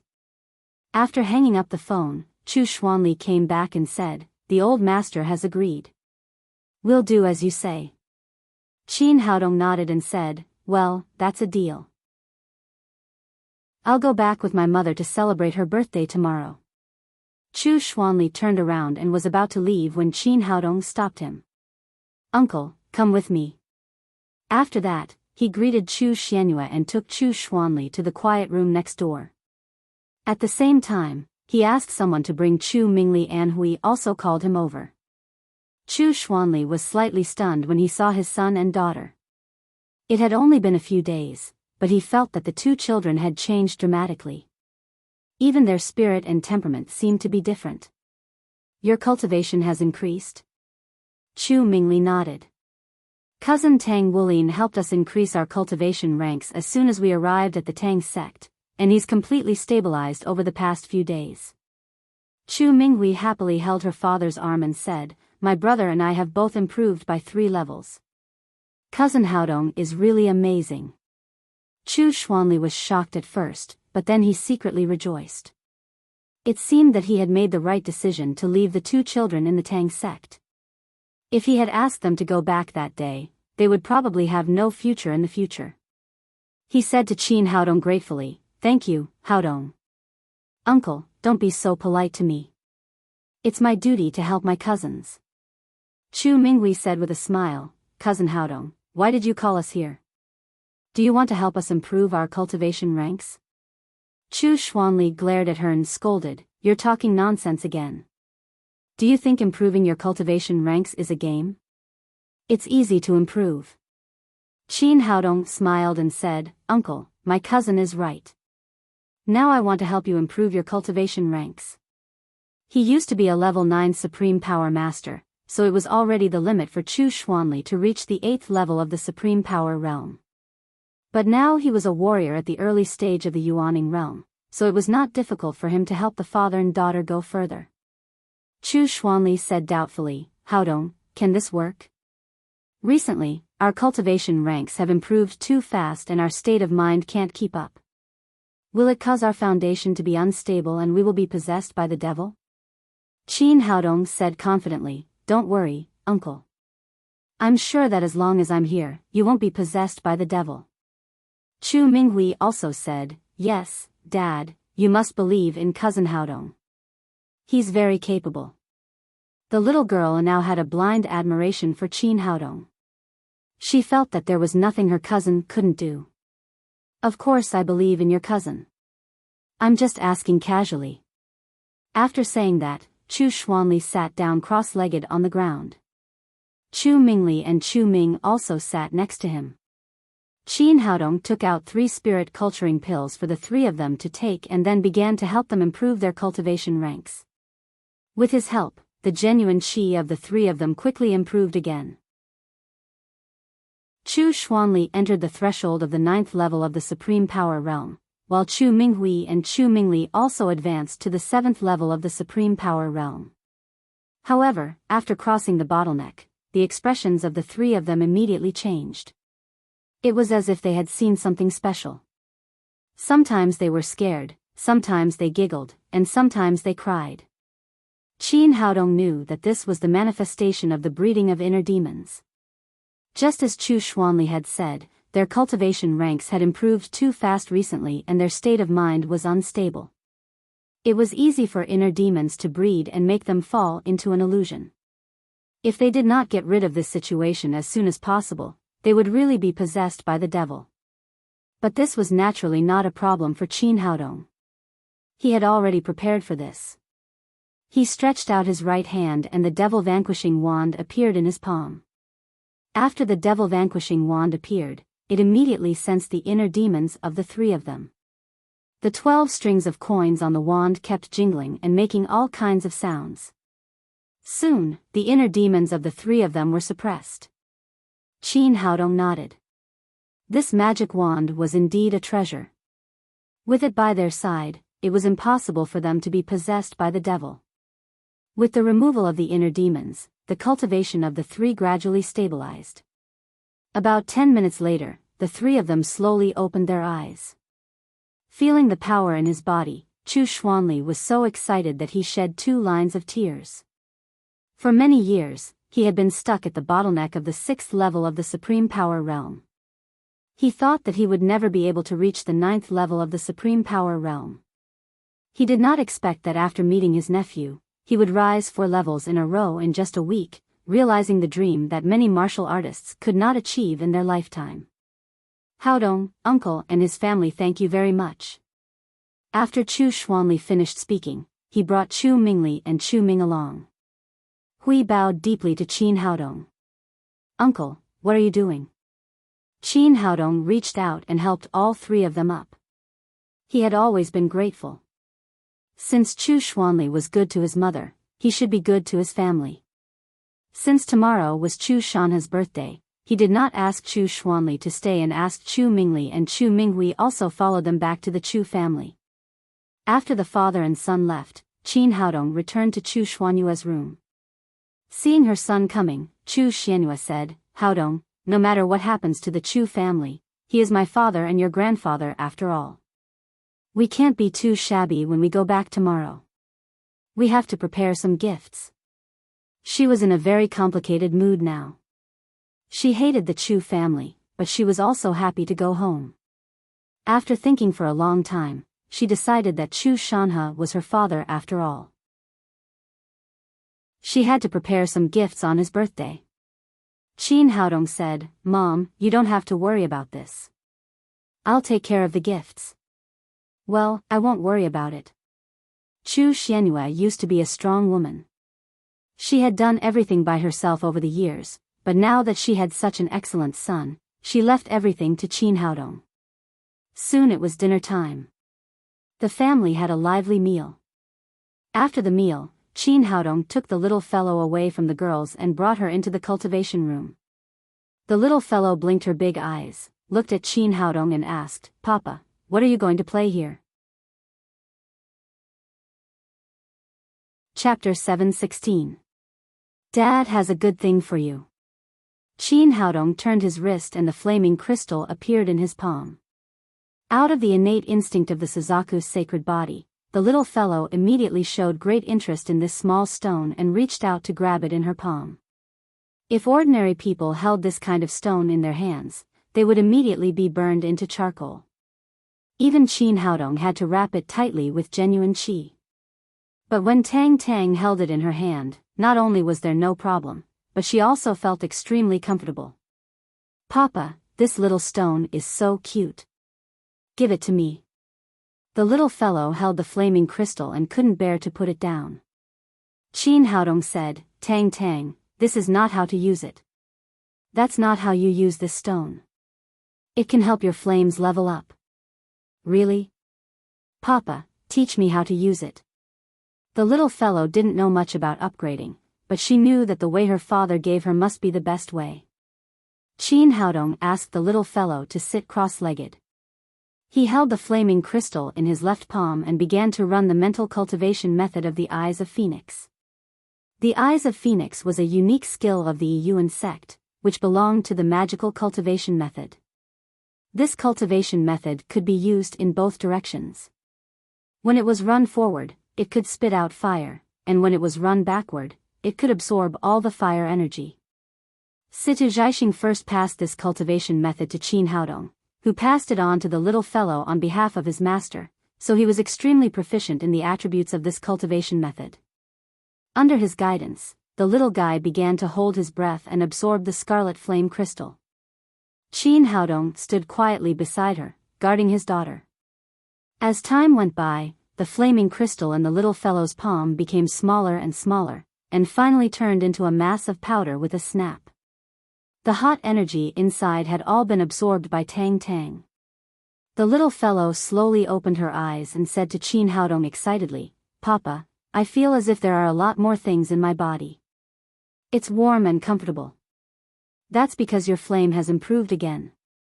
Qin Haodong set a defensive restriction on the wall of the practice room and then said to the little fellow, "Tang Tang, try it and see if the power of the flame has increased." "Okay, Papa." The little fellow was still a child and was already eager to try. When Qin Haodong finished, she immediately opened her little mouth and spat out a phoenix-like flame. Previously, her flame had already been upgraded from an ordinary flame to an innate flame. The color of the flame had also changed from red to the innate flame's yellow color. This time, after absorbing the scarlet flame crystal, the level of his flame had greatly increased. Although it had yet to reach the blue level of the three true flame, the yellow flame was already faintly emitting a blue halo. It seemed that it was not far from the three true flame. The most important thing was that the increase in power was too great. After the flames were sprayed on the wall, they immediately heard a bang, and the restriction that Qin Haodong had set up was burned into nothingness. Fortunately, he was already prepared. He hurriedly made a hand seal and laid down 3 restrictions in a row. Otherwise, this house would really be burnt down. "Okay, Tang," the little fellow said. Qin Haodong hurriedly stopped the little fellow. Now he had experienced the power of this kind of flame. If it was a frontal attack, even his cultivation at the early stage of Yuanying realm might not be able to hold on for long. It seemed that the upgrade was very successful, which made Qin Haodong very happy. Because the little fellow was too young and immature, he had not been in a hurry to improve her cultivation. However, the upgrade of the flame was an opportunity that could only be encountered by chance. He had to seize it, otherwise it would be difficult to encounter it again in the future. Even so, the little fellow's strength was still terrifying. With the current Eyes of Phoenix, if she attacked with all her strength, no one below the 9th level of the Supreme Power Realm could resist her. After praising the little fellow, Qin Haodong told her not to use fire on others casually and then took her out of the practice room. The next morning, after breakfast, the whole Tang sect was busy. Today was Chu Shanhe's 80th birthday. At the request of Chu Xianyue, Qin Haodong decided to take all the women to the birthday party, including the little fellow. Knowing that they were going to attend the party, the girls all dressed up. Firstly, women loved beauty. Secondly, although they all accepted each other's existence, they all had a faint sense of competition in their hearts. They were afraid that they would be outdone by others, so they dressed up very carefully. When these women appeared in front of Qin Haodong, he felt dizzy. At the same time, he felt very proud. Even the international model team was not as eye-catching as his women. They were both beautiful and had good figures. After 8 o'clock, a long motorcade drove into the Tang sect. The leader was Chu Xuanli, followed by Chu Xianming. The two of them were here to welcome Chu Xianyue back on behalf of the Chu family. The people of the Tang sect got into the cars. According to Qin Haodong's request, the motorcade did not drive directly back to the Chu family, but around the capital. There were as many as 100 cars in the motorcade prepared by Chu Xuanli, and each of them was a luxury car worth more than 5 million yuan. Wherever they passed, it immediately caused a sensation. People who did not understand asked about what had happened. Soon, the news that Chu Xianyue had been grandly taken back to the Chu family spread throughout the upper class of the capital. Many busybodies followed behind to watch the fun. It was not until 9 o'clock in the morning that the motorcade slowly drove to the Chu family's manor. At the gate of the manor, Chu Shanhe, who was dressed in a red Tang suit, was waiting there. Beside him stood Chu Shanchuan and Chu Shanhai. Behind them were hundreds of disciples of the Chu family, including Chu Mingsong and Chu Mingjiao. After standing for a few minutes, Chu Mingsong said discontentedly, "He really thinks he's a big shot. He made so many of us wait for him here. I don't know what Grandpa was thinking. He actually agreed to such an unreasonable request." Chu Mingjiao also said sarcastically, "That's right. This kind of person is arrogant and has no respect for his elders. He doesn't know the rules at all. Our Chu family should not let him in." Although they did not mention Qin Haodong, the people around knew that she was talking about him. Chu Mingli and Chu Ming were standing next to her. After a few days of contact, they respected Qin Haodong more and more in their hearts. Chu Mingli said, "Cousin, you're wrong. Aunt was originally a member of our Chu family. Back then, we let her down and drove her out of the family. Now it's only right for us to take her back." Although Chu Mingsong was Chu Xuanming's son, he was the eldest grandson of the Chu family because Chu Xianming had given birth very early. In addition, he was good at flattering others, so he was deeply loved by the old lady, Jin Xiuying. He had developed a spoiled personality since he was a child. Now seeing that Chu Mingli dared to contradict him in public, he immediately shouted with a sullen face, "You've been in the Tang sect for a few days and your temper has grown. You haven't learned anything else but that guy's arrogance. I'm your brother. How can you talk to me like that?" Chu Ming, who was outspoken, shouted, "I think you're the arrogant one. Cousin Haodong is a really capable person. He established the Tang sect with his own strength at a young age. Look at you. Apart from relying on your family to eat, drink, and gamble, what else can you do?" Seeing that her brother was being criticized, Chu Mingjiao also stood up and shouted rudely, "You little girl, what do you know? You've only been there for a few days, but you're already speaking up for that guy. Do you like that gigolo boy? Are you shameless?" Chu Minghui was a straightforward and hot-tempered person, but she was not as generous as Chu Mingli. She immediately retorted, "Chu Mingjiao, I think you're the shameless one. Do you think everyone else is as dirty as you? You've had more than a dozen abortions in your 20s. Are you shameless?" Although Chu Mingjiao was not married yet, her behavior was a mess. She was indeed like Chu Ming. Just like what we had said, she had had more than a dozen abortions in her 20s. However, this kind of thing was usually talked about in private. Now that it was pointed out in public, she could not bear it. Little b*****. How dare you say that to me? Seeing the ridiculing eyes around her, Chu Mingjiao could no longer control herself and jumped at Chu Ming Hui. But now Chu Minghui was already at the 7th level of the supreme power realm, so she did not take her seriously at all. She just raised her hand and slapped her away. This time, her high-heeled shoes were also broken. Her hair was disheveled and her face was covered with dirt. She looked like a ghost. Chu Shanhe stood in front and was thinking about how to make Qin Haodong satisfied when he came. He did not expect that his backyard would be on fire before Qin Haodong arrived. Seeing that his sister was being beaten, Chu Mingsong was about to rush up to Chu Ming. Hui was about to make a move when she heard Chu Shanha shout angrily, "Everyone, stop!" Seeing that their grandfather was really angry, the younger generation of the Chu family all trembled and stood there, not daring to speak. Chu Shanha looked at Chu Ming, Hui, and then at Chu Mingjiao. Hui then looked at Chu Mingjiao. "Tell me, what's going on?" Chu Minghui said first, "Grandpa, the two of them were insulting cousin Haodong here. We argued with him, but they beat me." Chu Shanha glanced at Chu Mingsong and Chu Mingjiao coldly. "Is that so?" Chu Mingjiao felt that she had been wronged. At home, she was usually very arrogant and spoiled by Chu Shanha. She got up from the ground and shouted, "Grandpa, why did that little bastard come back to our Chu family? I just said a few words. What's wrong with that? Why did she hit me?" As soon as she said this, there was a bang and Chu Mingjiao's body flew out again. This time, she flew farther and fell harder than last time. But this time, it was not Chu Ming. It was Chu Shanha himself. Chu Mingsong originally wanted to say a few words, but when he saw that his grandfather was really angry, he immediately shut his mouth and did not dare to say a word. Chu Shanha had spent a lot of effort to invite Qin Haodong back to the Chu family. How could he allow these ignorant juniors to destroy his plan? He said sternly, "I tell you, Qin Haodong is the grandson of our Chu family. No one is allowed to question him. If anyone dares to provoke him again, he will be expelled from the Chu family." After this small disturbance, everyone could see Chu Shanha's attitude, so no one dared to show disrespect to Qin Haodong anymore.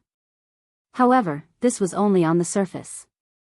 Most of the Chu family were still extremely opposed to the return of Chu Xianyue and her son, especially those who were ambitious for the position of the family master. They always felt that Qin Haodong was their biggest threat. Not long after, the motorcade that welcomed Qin Haodong came back. Under everyone's gaze, Chu Shanha opened the door and took Chu Xianyue out. "Xianyue, welcome back to the Chu family." Although she knew that the father in front of her was pretending for his son, Chu Xianyue was still moved when she saw the place where she had lived since she was a child. Her eyes became wet. Chu Xuanli said, "Well, this is not the place to talk. Let's go in quickly." During the grand welcome ceremony, Qin Haodong followed Chu Xianyue and they walked to the Chu family's manor together. Chapter 717. In the spacious hall of the Chu family, Jin Xiuying sat there with a gloomy face. She did not look happy at all. Chu Xianyue walked into the hall and her expression changed several times when she saw Jin Xiuying. Although this person was her biological mother, she had brought her far more pain than happiness over the years. After hesitating for a while, she finally walked over and said, "Mom, I'm back." Different from the ordinary mother-daughter relationship, the old lady did not show any joy after seeing her daughter who she had not seen for more than 20 years. On the contrary, a strong look of disgust flashed across her face. In the face of Chu Xuanyue's greeting, she just snorted, then turned her head and kept fiddling with the prayer beads in her hand. Qin Haodong had heard his mother mention all kinds of ruthlessness many times before. Today, he finally saw it with his own eyes. A cold light flashed in his eyes. Chu Xianyue originally wanted Qin Haodong to greet the old lady with his daughter-in-law, but seeing her attitude, she immediately dispelled this idea. Since the old lady had given them the cold shoulder, there was no need to rush to greet her. Seeing that the atmosphere had fallen into an awkward situation, Chu Xuanli hurriedly said, "Since my little sister is back, please sit down." Fortunately, because of Chu Shanha's firm attitude, the other members of the Chu family were still warm to Chu Xianyue, at least on the surface. After sitting down, some cousins immediately surrounded them and kept talking. Chu Xianyue and her daughters-in-law mingled with the women of the Chu family. They greeted them one after another and chatted about daily life. It was quite lively, but Qin Haodong's side was deserted. Only Chu Mingli was sitting here with him. The younger generation of the Chu family, led by Chu Mingsong, were still very resistant to Qin Haodong's return. Seeing this scene, they secretly sneered in their hearts. I can't afford to offend you, but I'll ignore you. Let's see if you are embarrassed or not. Qin Haodong did not care about it anymore. He leisurely drank tea and ate dessert and melon seeds. In his opinion, it was best that these people did not come, which saved a lot of trouble. As time went by, more and more guests came to the Chu family to congratulate them. Chu Mingli also got up and followed Chu Xuanli to entertain the guests. Only Qin Haodong was left at the huge dining table. A sneer flashed across Chu Mingsong's face. Aren't you awesome? Aren't you good at martial arts? Even if I don't use violence, I can still toy you to death. At this moment, the MC at the door shouted, the Han family's patriarch, Han Wuji, has arrived. Everyone present was slightly taken aback when they heard this loud and clear shout. In the past, when the heads of the 7 great clans celebrated their birthday, the other clans would only send a second-generation disciple to congratulate them. It was very rare for the heads of the clans to come personally. They did not expect that Han Wuji would come personally today. After being slightly stunned, Chu Xianming immediately went forward and brought Han Wuji into the hall. Surrounded by many people, Han Wuji walked into the hall and said to Chu Shanhe, who was sitting at the head of the table, Patriarch Chu, I wish you a long life. The other party was also the head of a family, so Chu Shanhe did not dare to be arrogant at all. He stood up and said, Patriarch Han, I'm just celebrating my birthday. It's really an honor for you to come in person. Han Wuji only gave a simple greeting and then looked around the crowd. Chu Xianming quickly stepped forward and said, Master Han, please take a seat in the VIP seat. With Han Wuji's identity, he was definitely one of the guests with the highest status.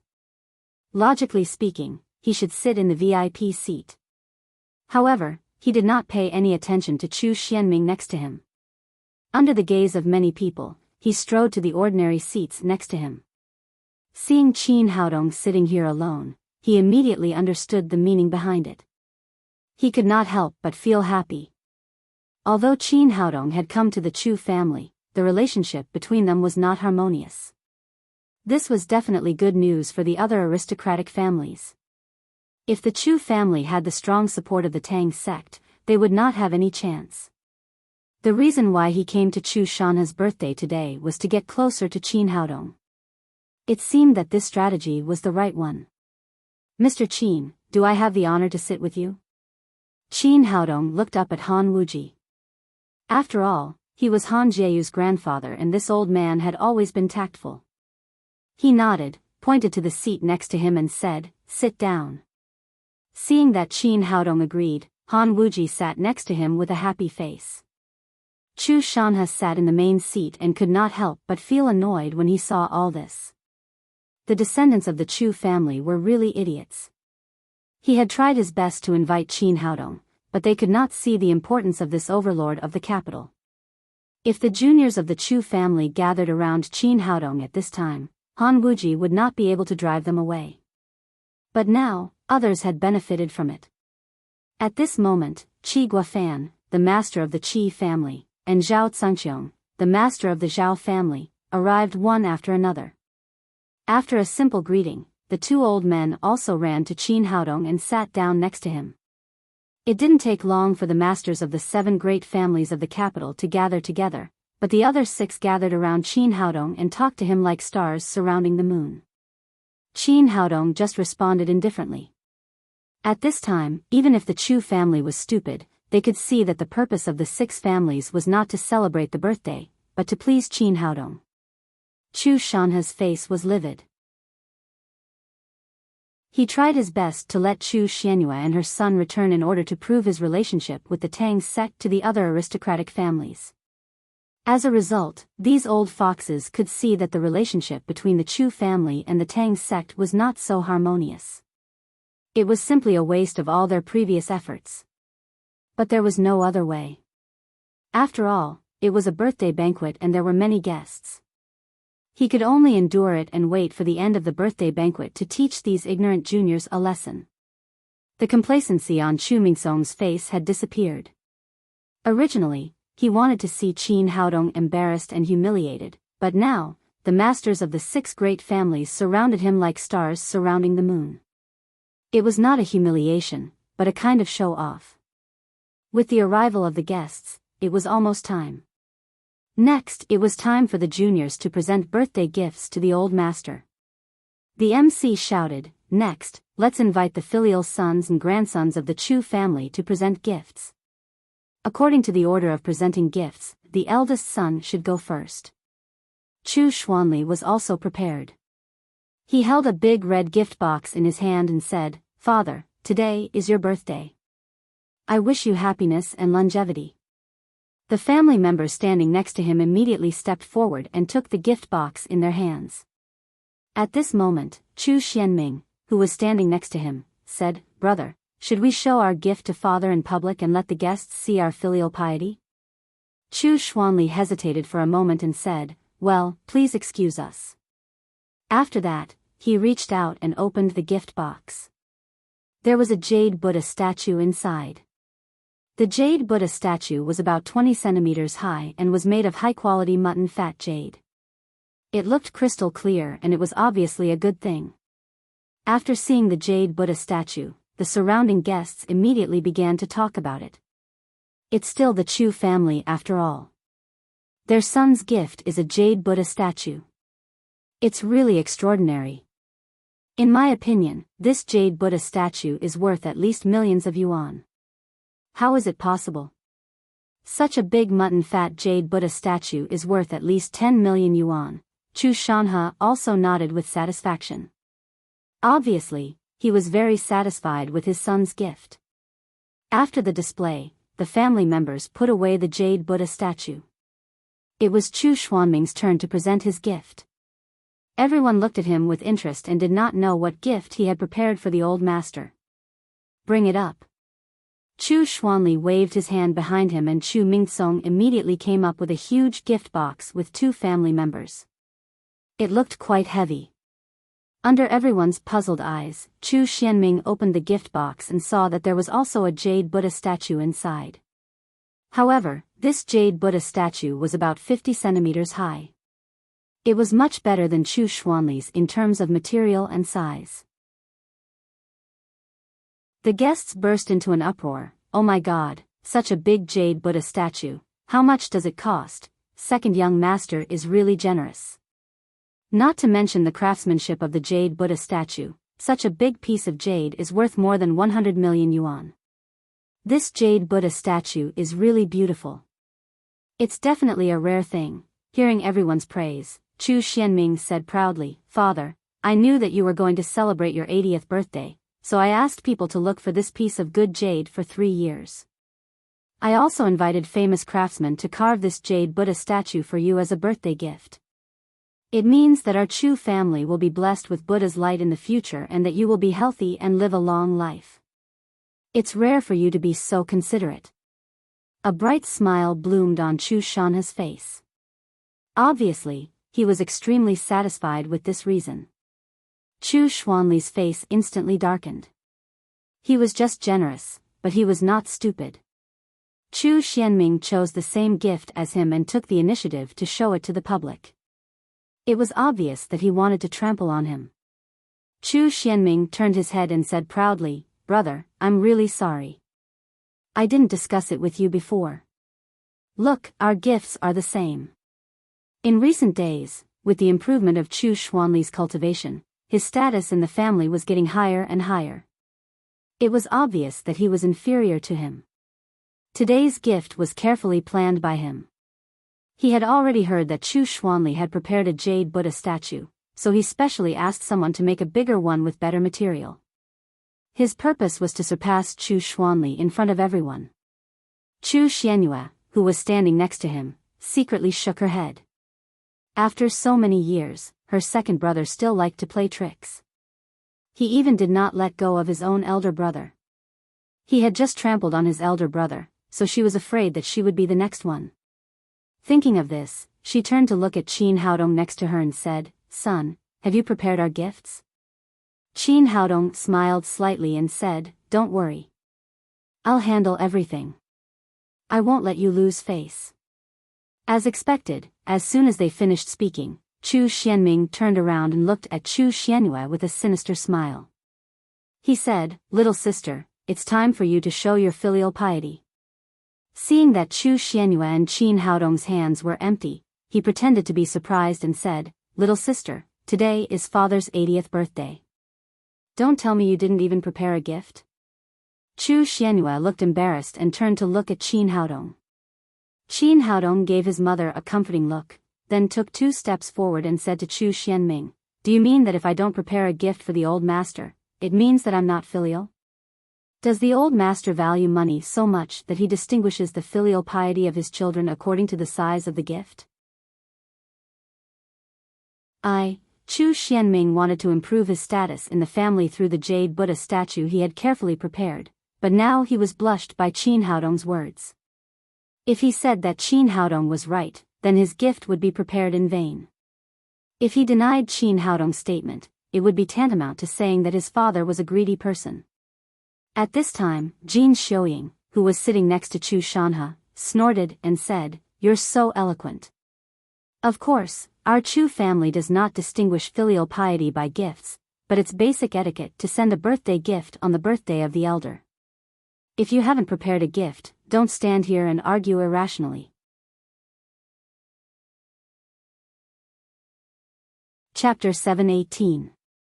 Over the years, she valued sons more than daughters, but between her 2 sons, she loved her youngest son the most. Seeing that Chu Xianming was frightened, she immediately stood up for him. Chu Xianming also came to his senses and said with a sneer, "Although gifts do not fully represent filial piety, we still have to show basic etiquette. This is our duty as juniors. Don't you think so, little sister?" Chu Xianyue nodded awkwardly and turned to look at Qin Haodong. She did not know what her son was up to. Since he had prepared a gift, why didn't he take it out? The others also looked over with curiosity, surprise, sarcasm, and ridicule in their eyes. Could it be that the mother and son really didn't bring anything when they returned to the Chu family? Of course, Chu Shanhe did not dare to expect Qin Haodong to give him any valuable gift. When he was about to say something, he heard Qin Haodong say, "Of course I have a gift.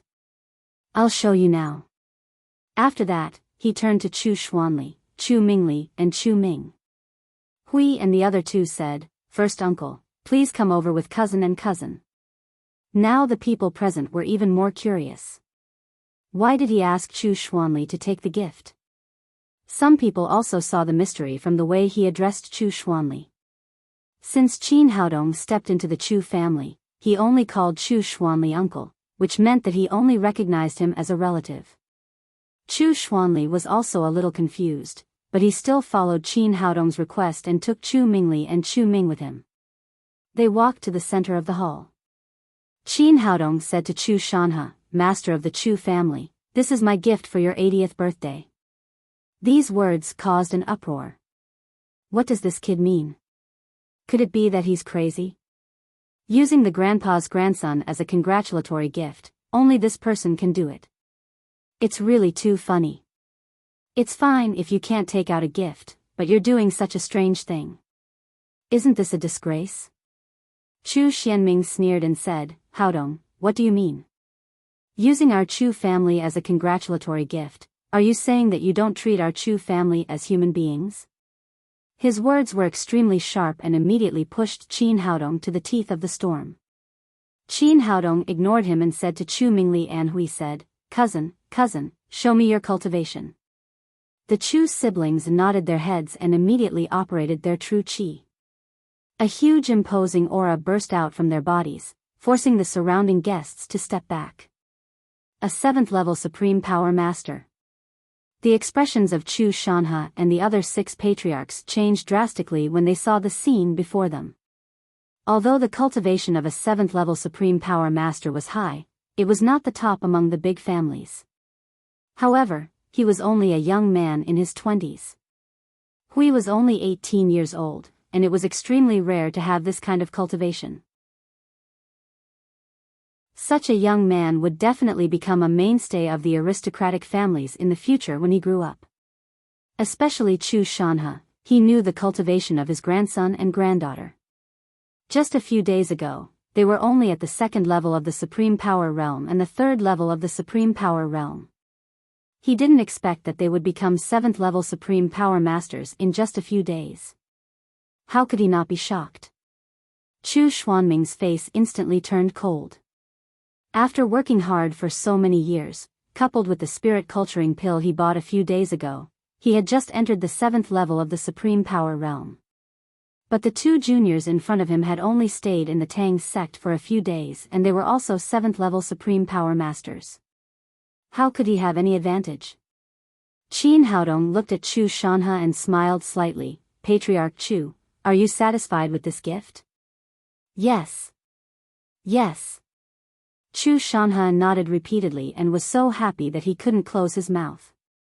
For so many years, the Chu family's lack of young and old had been his biggest worry. Now that his granddaughter and grandson had grown up, the predicament was immediately alleviated. Don't worry, there's more. Qin Haodong said to Chu Xuanli, Uncle, it's your turn. At this moment, Chu Xuanli already understood Qin Haodong's intention. No wonder he was in a hurry to help them improve their cultivation yesterday. It turned out that he had already made arrangements. He no longer suppressed his cultivation. Under the operation of his true qi, a huge imposing aura belonging to a 9th level Supreme Power Master burst out and instantly swept the whole place. Oh my god, he's actually a 9th level Supreme Power Master. The patriarchs of the 7 great clans all stood up. Their expressions changed drastically. Chu Mingli and Chu Ming were just potential stalks and had not yet grown up, but Chu Xuanli's 9th level Supreme Power Master was completely different. This represented the strength of an aristocratic family. Chu Shanchuan and Chu Shanhai, who had been sitting behind Chu Shanhe, stood up excitedly. He was a 9th level Supreme Power Master who belonged to the Chu family.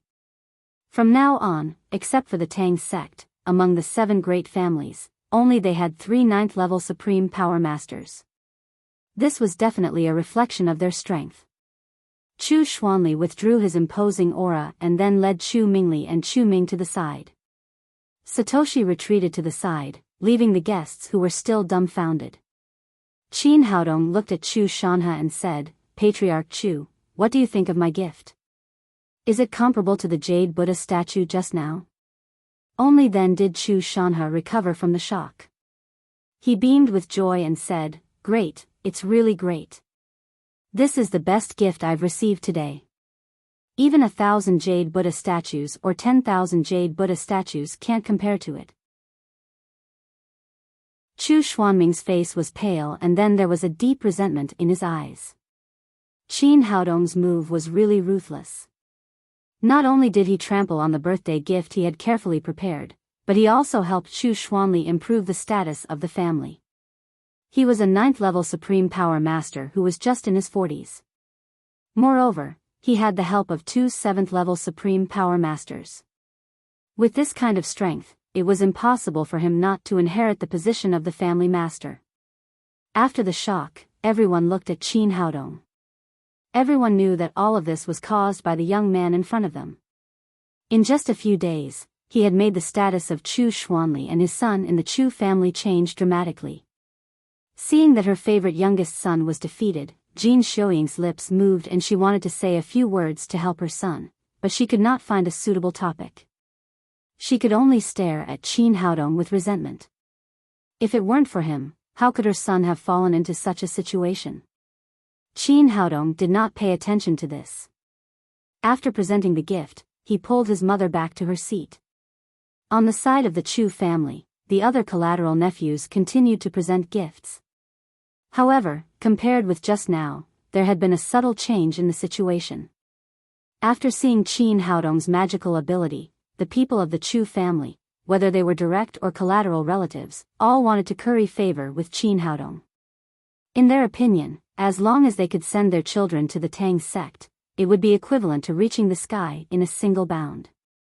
Their cultivation would be improved and their status in the family would naturally rise. But it was too late. Sitting next to Qin Haodong were the heads of the other 6 families. Even if these people wanted to curry favor with him, they could not find a suitable opportunity. In endless regret, these people stared at Chu Mingsong fiercely. If it weren't for him secretly playing tricks, they would have gone to Qin Haodong to build a good relationship with him. Maybe they would have agreed to let their nephews enter the Tang sect. In desperation, these people turned to Chu Xianyue and surrounded her tightly, trying their best to curry favor with her. On the other side, Tang was playing with some children of the Chu family.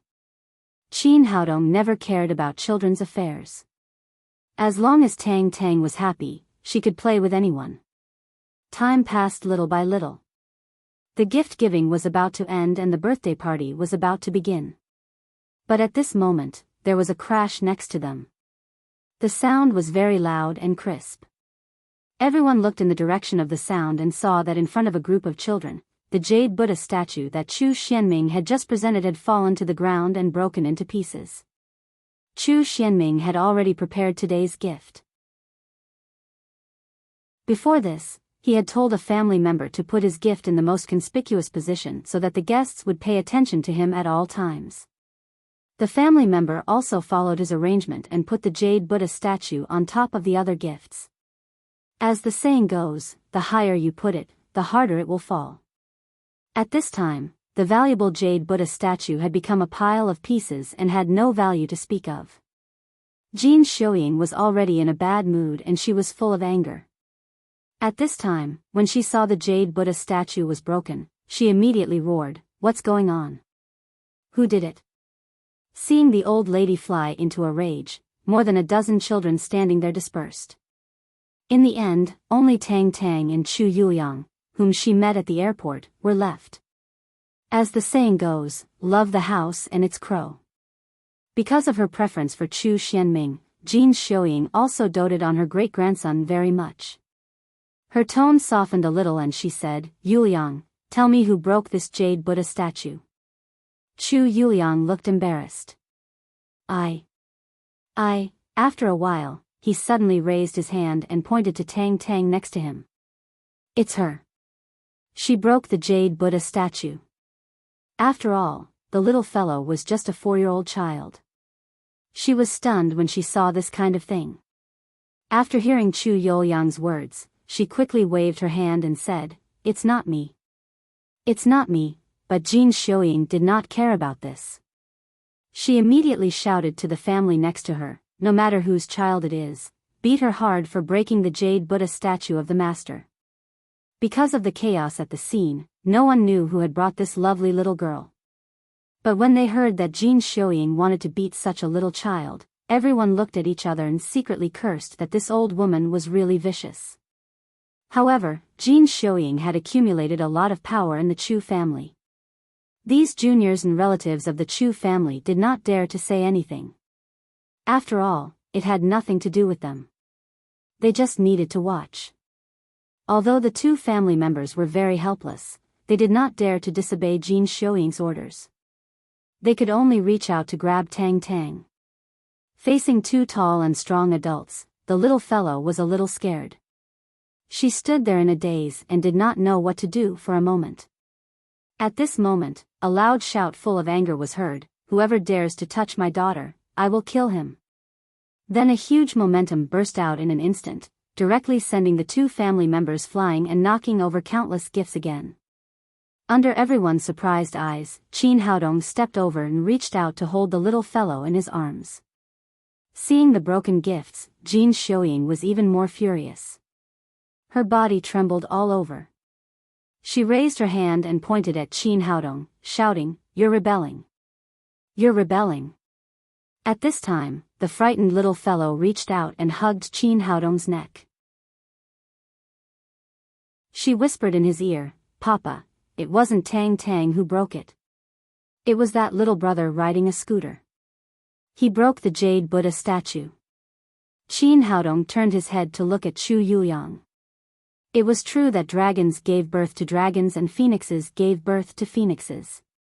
Chu Xuanming's grandson had been so scheming since he was a child. He had caused trouble and blamed it on his daughter. Chu Yuliang was shocked when he saw the look in Qin Haodong's eyes.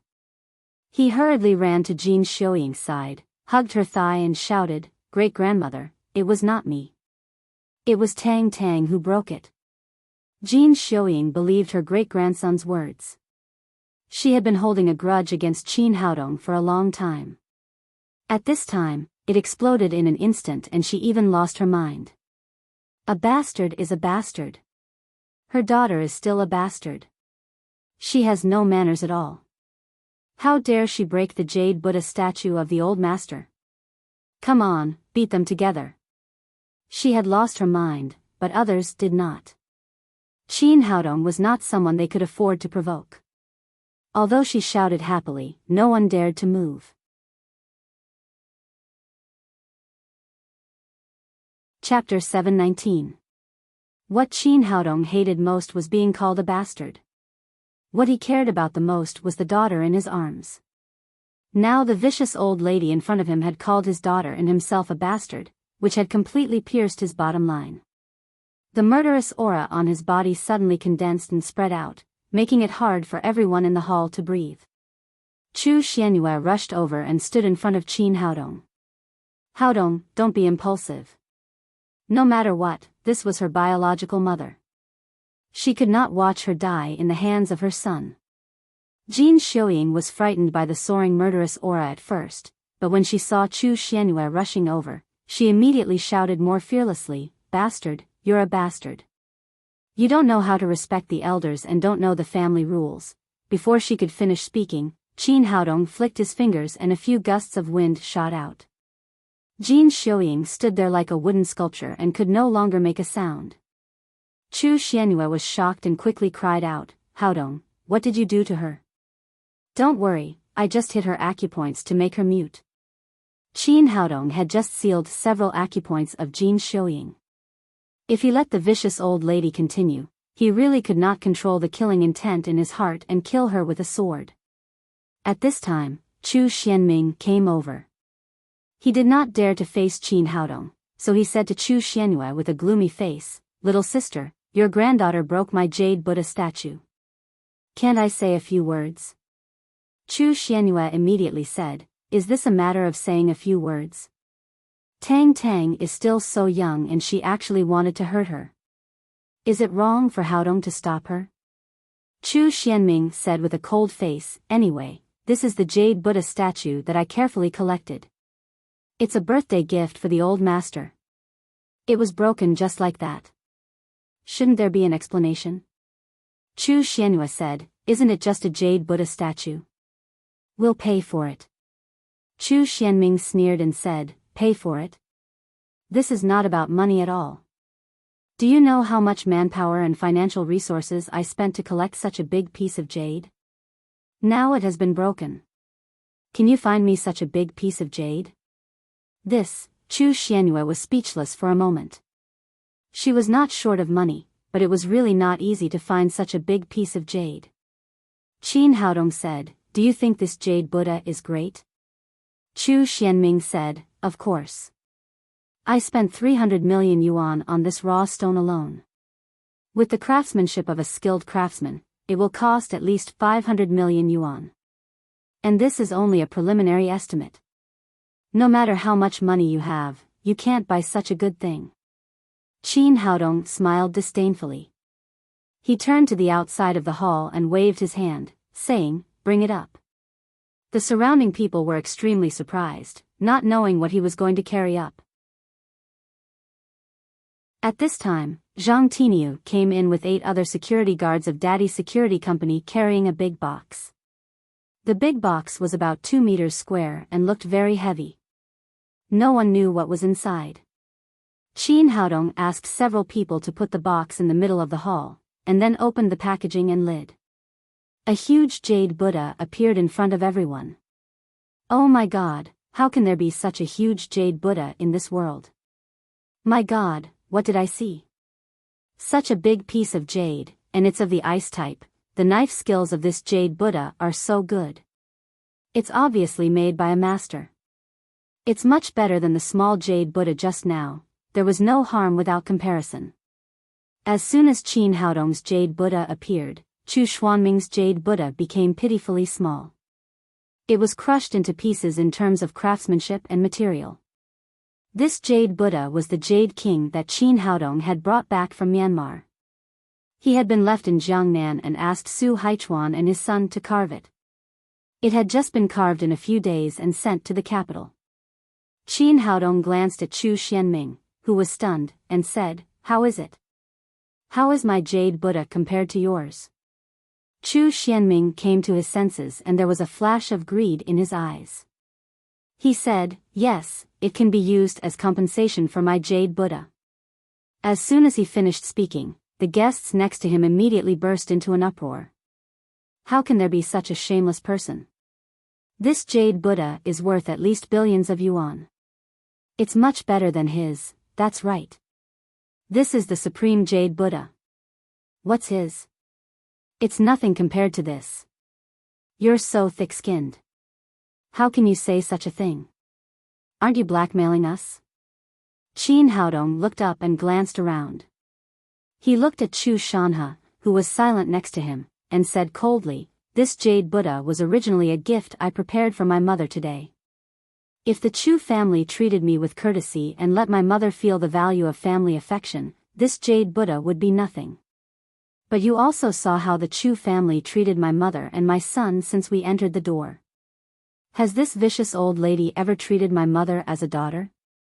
Although you seem to be polite, it's not family affection. You're just afraid of my strength. Therefore, the Chu family doesn't deserve my jade Buddha at all. They can only bring it back to our Tang sect." After the guests saw this jade Buddha, they immediately knew that it was worth at least billions of yuan. At this time, they all felt sorry for the Chu family. It's a pity. The Chu family really doesn't know how lucky they are. They have such a good daughter and such a good grandson, but they actually drove them out. They deserve it. That old lady is really unreasonable. She doesn't even have any family affection for her daughter. Isn't she her own daughter? She's not only unreasonable, but also vicious. Such a young child is so cute, but she still wants to hurt him. This kind of patriarchal thinking is really disgusting. Hearing the discussion around them, the masters of the other 6 great families all smiled happily.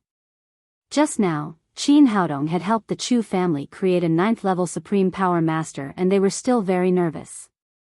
They were afraid that with the support of the Tang sect, the Chu family would be above the other great families. Now it seemed that there was no need to worry about anything.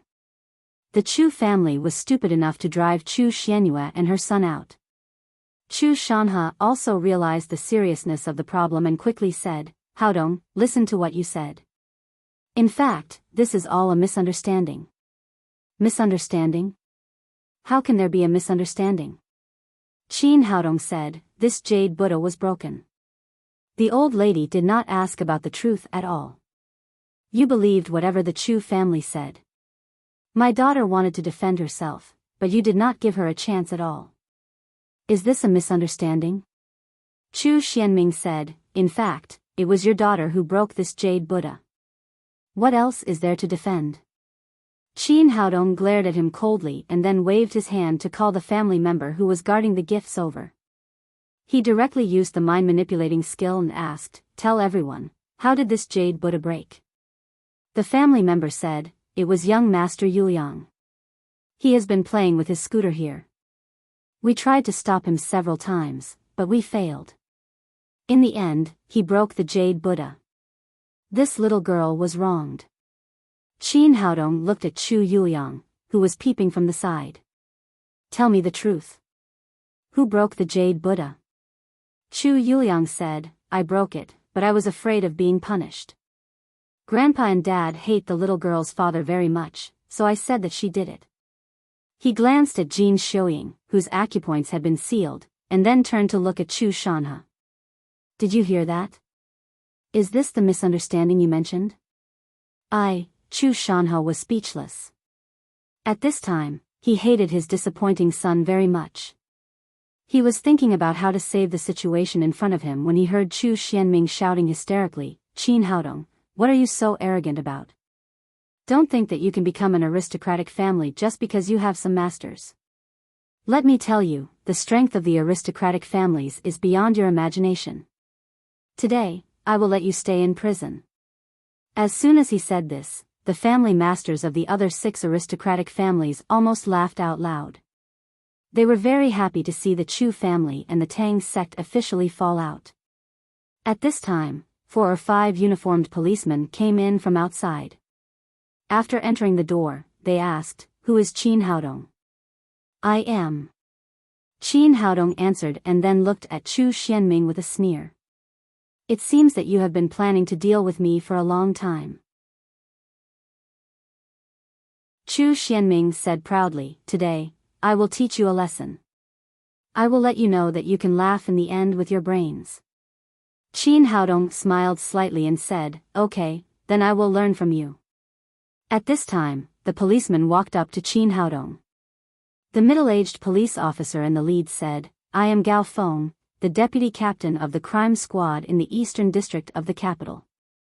Someone reported that you killed someone on purpose. Please cooperate with us for the investigation." After hearing Gao Feng's words, the others suddenly fell silent. They could not accept the accusation of killing someone on purpose. Once it was confirmed, they were afraid that they would really have to stay in prison for the rest of their lives. The family masters of the other 6 aristocratic families had a sarcastic smile on their faces. It was a despicable way to use the power of the government in the battle between the aristocratic families. They really did not know if Chu Xianming had lost his mind. How could he call such a stupid way of doing things with brains? Qin Haodong did not look flustered at all. He said calmly, "Officer, who did I kill? Who is the witness?" Before Gao Feng could speak, Chu Xianming shouted, "At the engagement party of the Qi family, you killed Master Yuan Tianren with your own hands." Qin Haodong looked at him coldly and said, "I killed him. Did you see it?" Hearing this, Gao Feng also turned to look at Chu Xianming. "Although I didn't see it, many people present saw it." Chu Xianming pointed to the family masters of the 6 aristocratic families next to Qin Haodong and said, "You all saw it with your own eyes." Gao Feng looked at Han Wuji, who was the closest to him, and asked, "Sir, did you see it with your own eyes at that time?" "Yuan Tianren is indeed dead. I saw it with my own eyes." Just when everyone's hearts were in their throats and they thought that Han Wuji was going to testify against Qin Haodong, he smiled and said, "But he died of a heart attack. It has nothing to do with Mr. Qin." After that, he looked at Chu Xianming sarcastically and thought to himself, "I can't wait to curry favor with the Tang sect. How could I be as stupid as you?" Then the other 5 old men also stood up to testify that Yuan Tianren had died of natural causes and had nothing to do with Qin Haodong. "This. You are lying. You are covering up for Qin Haodong." Although Chu Xianming was scheming, he still misjudged the performance of the family masters of the 6 aristocratic families. He had thought that as long as he stood up, the 6 aristocratic families would definitely join him to overthrow Qin Haodong, but he had misjudged the situation. He did not know that after the incident with Yan Feifei last time, if they were not 100% confident, the 6 aristocratic families would definitely not have the courage to fight against Qin Haodong head-on. Chu Xianming suddenly had an idea. He turned to look at his father, Chu Shanhe, and shouted to Gao Feng, "My father witnessed Qin Haodong kill Yuan Tianren with his own eyes. He told me the news. He can also stand up to testify." After he finished speaking, everyone's eyes were focused on Chu Shanhe. Chu Shanhe's face was livid. He wanted to strangle his disappointing son. Wasn't he trying to kill his father?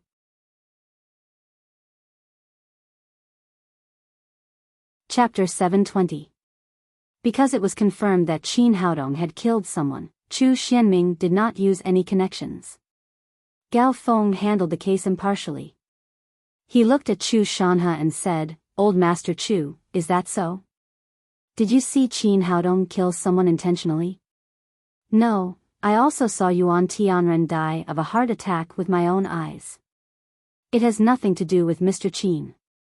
Chu Shanhe gave a very positive answer and then said, "Officer, my son is a little drunk. Don't listen to his nonsense. You'd better go back. Like the masters of the other 6 great families, he did not think that Chu Xianming could defeat Qin Haodong, so he would not stand up to testify. Gao Feng knew that this was the Chu family in the capital, so he did not dare to hold Chu Xianming responsible for making a false report. He turned around and said politely to him, Mr. Chu, it seems that this is a misunderstanding. If you don't have any evidence, I'll go back. Chu Xianming said anxiously, Officer Gao, you can't go. I'm telling the truth. Qin Haodong did kill Yuan Tianren, but these people are afraid of him, so no one dares to stand up to testify. Gao Feng glanced at Qin Haodong and then at the masters of the big families sitting next to him. It was not his first day as a policeman in the capital. Although he was not a martial artist, he knew that these old men were the masters of the big families in the capital. Even their director did not dare to offend them. How could they be threatened by this very ordinary young man? He did not smell any alcohol on Chu Xianming. If it were not for the power of the Chu family, he really wanted to catch this guy and take him back to have a blood test to see if he had taken drugs and why he was talking nonsense with his eyes wide open.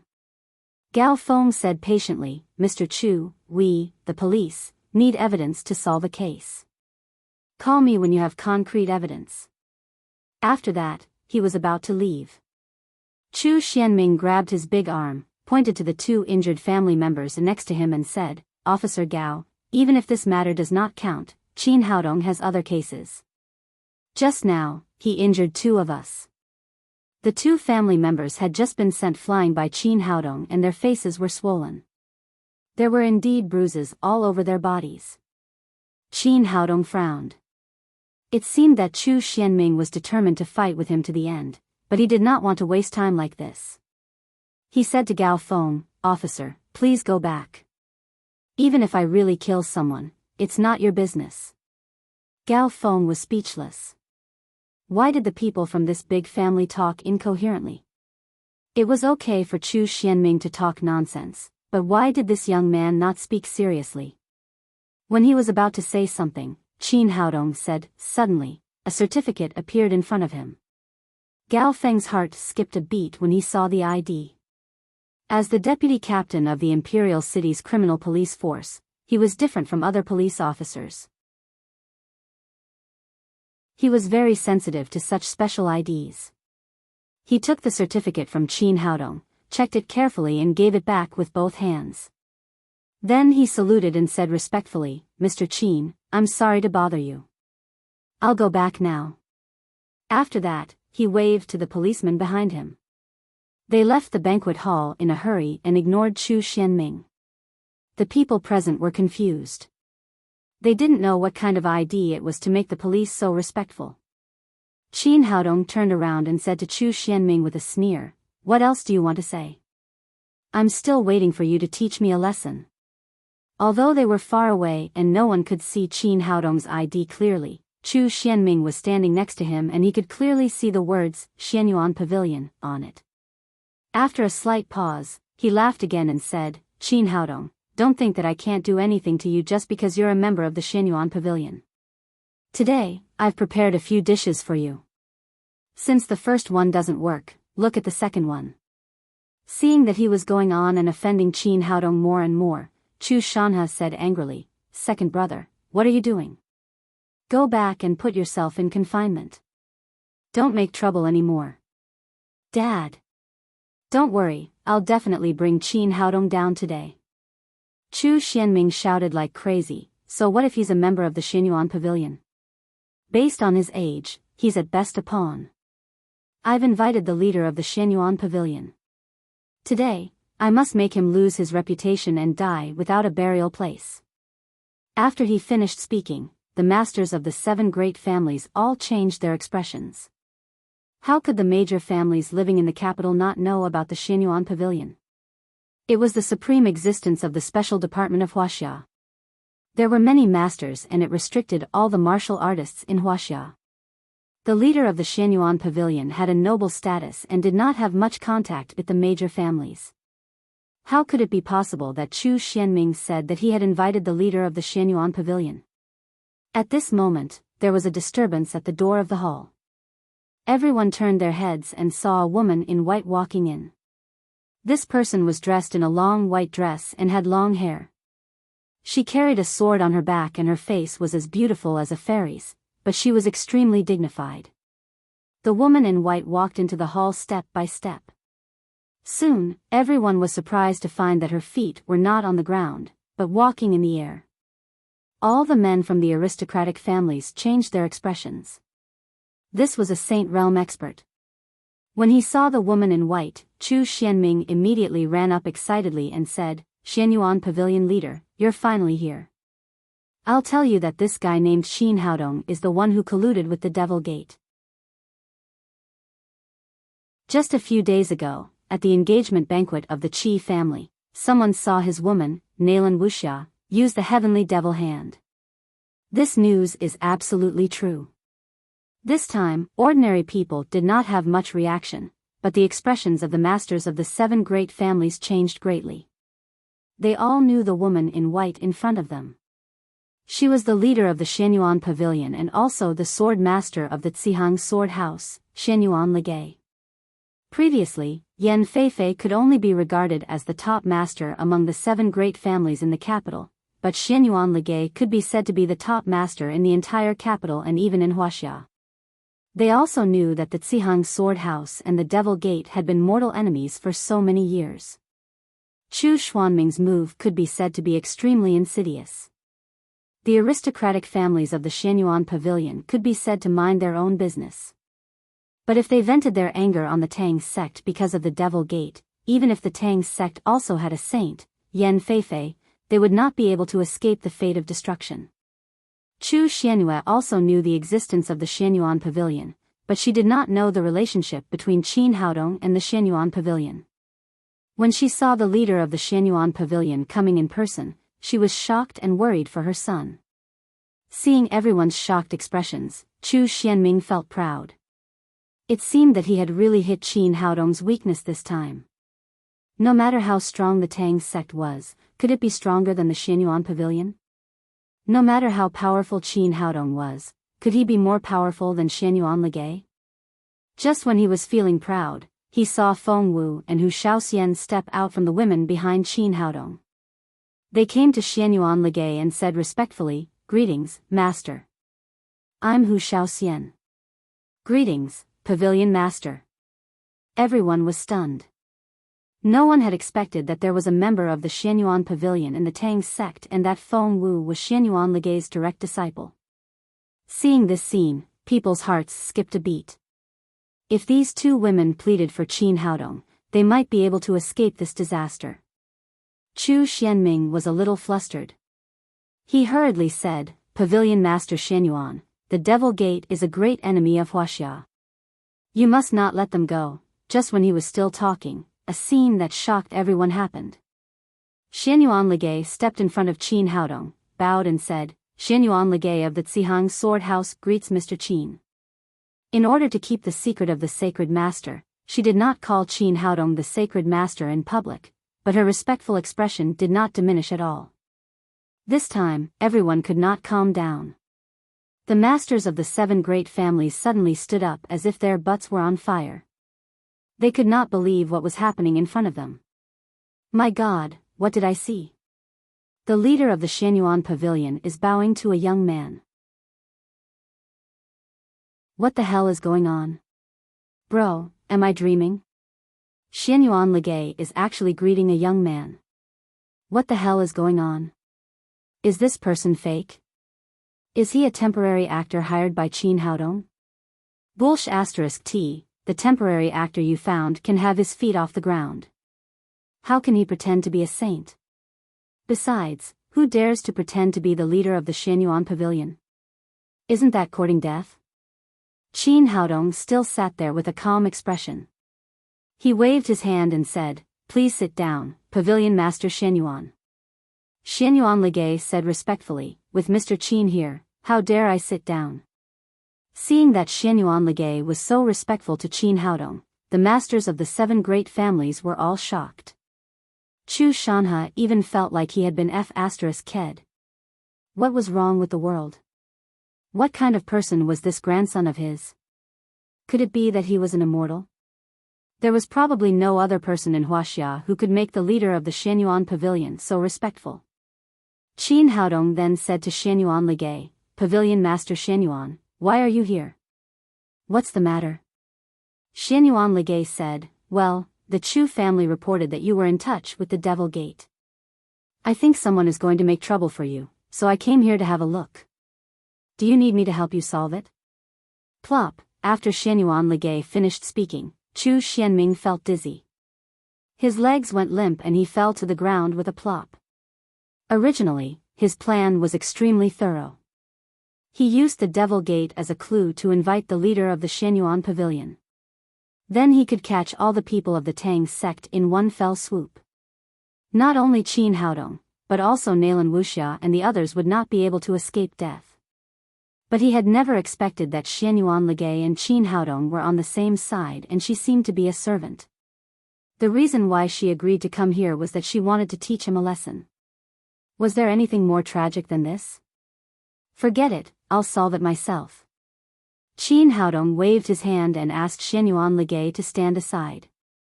Then he said to Chu Xianming, "Mr. Chu, you used a series of tricks very well. One trick after another. Is there a second trick?" Seeing that Xianyuan Ligay immediately stood behind Qin Haodong respectfully, Chu Shanhe sighed in his heart. His son, who thought he was smart, was completely finished. Moreover, he had also harmed the entire Chu family. He was afraid that after today, the Chu family would be removed from the capital. The masters of the other 6 great families sat next to him and secretly rejoiced. During this period of time, they had constantly improved their judgment of Qin Haodong's strength, but today it seemed that they had underestimated the young man in front of them. It seemed that from now on, the Tang sect would be the leader in the capital and other forces would not be able to shake it at all. Not to mention other things, the Xianyuan pavilion was definitely incomparable to others. After the shock, Chu Xianming got up from the ground and shouted with a fierce look, "Qin Haodong, don't think that you will win. Let me tell you," Qin Haodong sneered and said, "Are you going to tell me that the tea is poisoned and ask me to kneel down and beg for mercy?" Chu Xuanming's mouth, which had just been closed, suddenly opened again and he asked in horror, You already know?"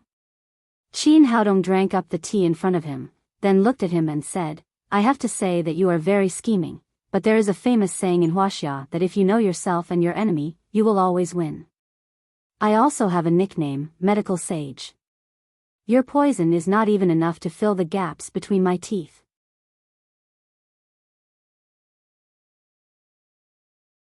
Chapter 721. Hearing that there was poison in the tea, there was a commotion among the people around, especially the masters of the other 6 families. Their faces immediately darkened. They did not know if there was also poison in their tea. "Don't be nervous, everyone. He doesn't have the guts to poison everyone." Qin Haodong picked up his teacup and twisted it hard with both hands. The base of the delicate porcelain teacup was twisted off. He raised the base in his hand and said, "This cup is called the Immortal Cup, which is specially used to poison people. There are a few small holes where the base is connected to the top, but they are all smeared with special wax oil, so the naked eye can't see them at all. When poisoning, you only need to put the poison in the base and then give it to the person. At the beginning, because the poison did not overflow, the other party would not be able to find it no matter how vigilant they were. But as time went by, the other party's vigilance gradually decreased. At this time, the wax oil melted in the heat and the poison continued to overflow, turning the tea in the cup into a cup of deadly poisonous tea. So don't worry, this poison is only in my cup. You are all safe." Everyone was stunned.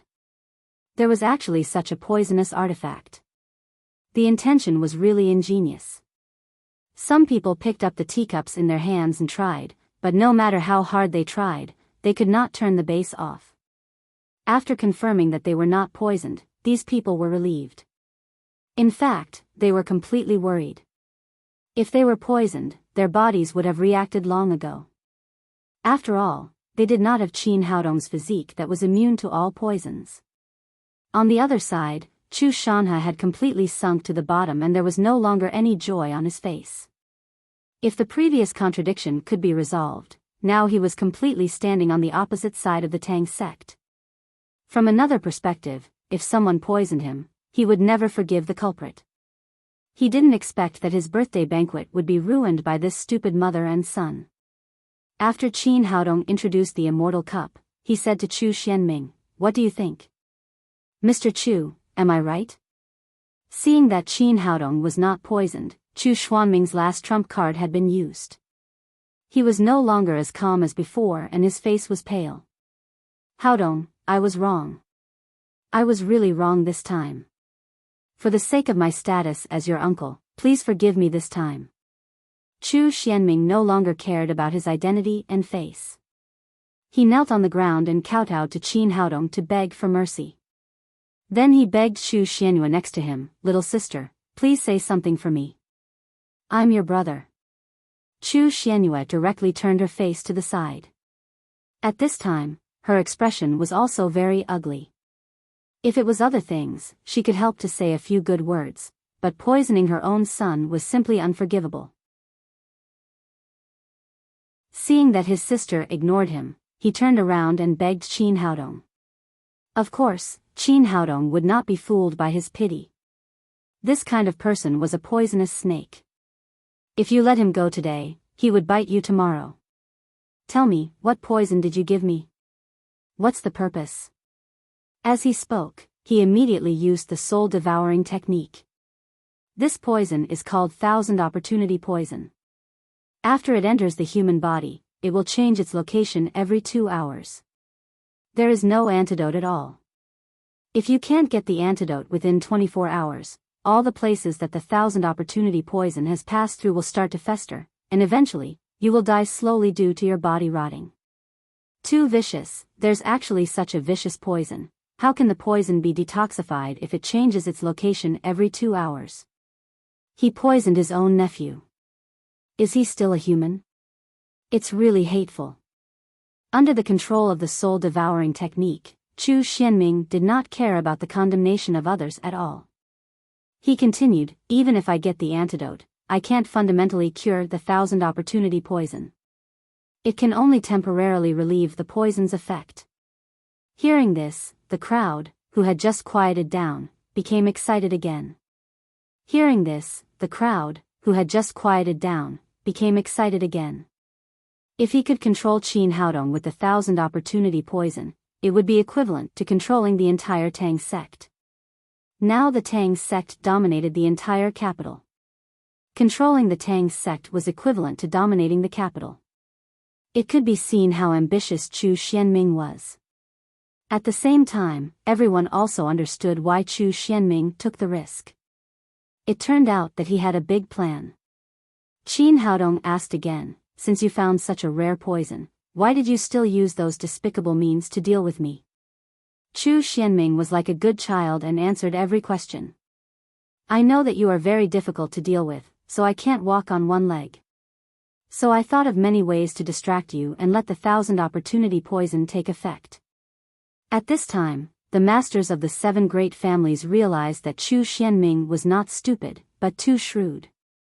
At the same time, a deep fear of Qin Haodong arose in their hearts. Even such a vicious plan could not do anything to him. It could be seen how difficult it was to deal with this person. Qin Haodong continued to ask, "Ordinary people can't make this Thousand Opportunity Poison at all. Where did you get it?" Chu Xianming said, "My son, Chu Mingsong, bought it from a woman named Xian Meihui. That woman is still hiding in his room." Chu Mingsong had been hiding behind the crowd. He had thought that his father would not throw him out. He had never expected that Qin Haodong would have such a magical skill as the soul-devouring technique. Now when he heard that his father had also recognized him, he turned around and was about to run away. However, he was kicked down by Chu Mingli, who was standing next to him. Then he lifted his collar and threw him in front of Qin Haodong. Now Chu Mingli regarded his cousin as a god, but he dared to poison his own god. Even his own cousin could not do it.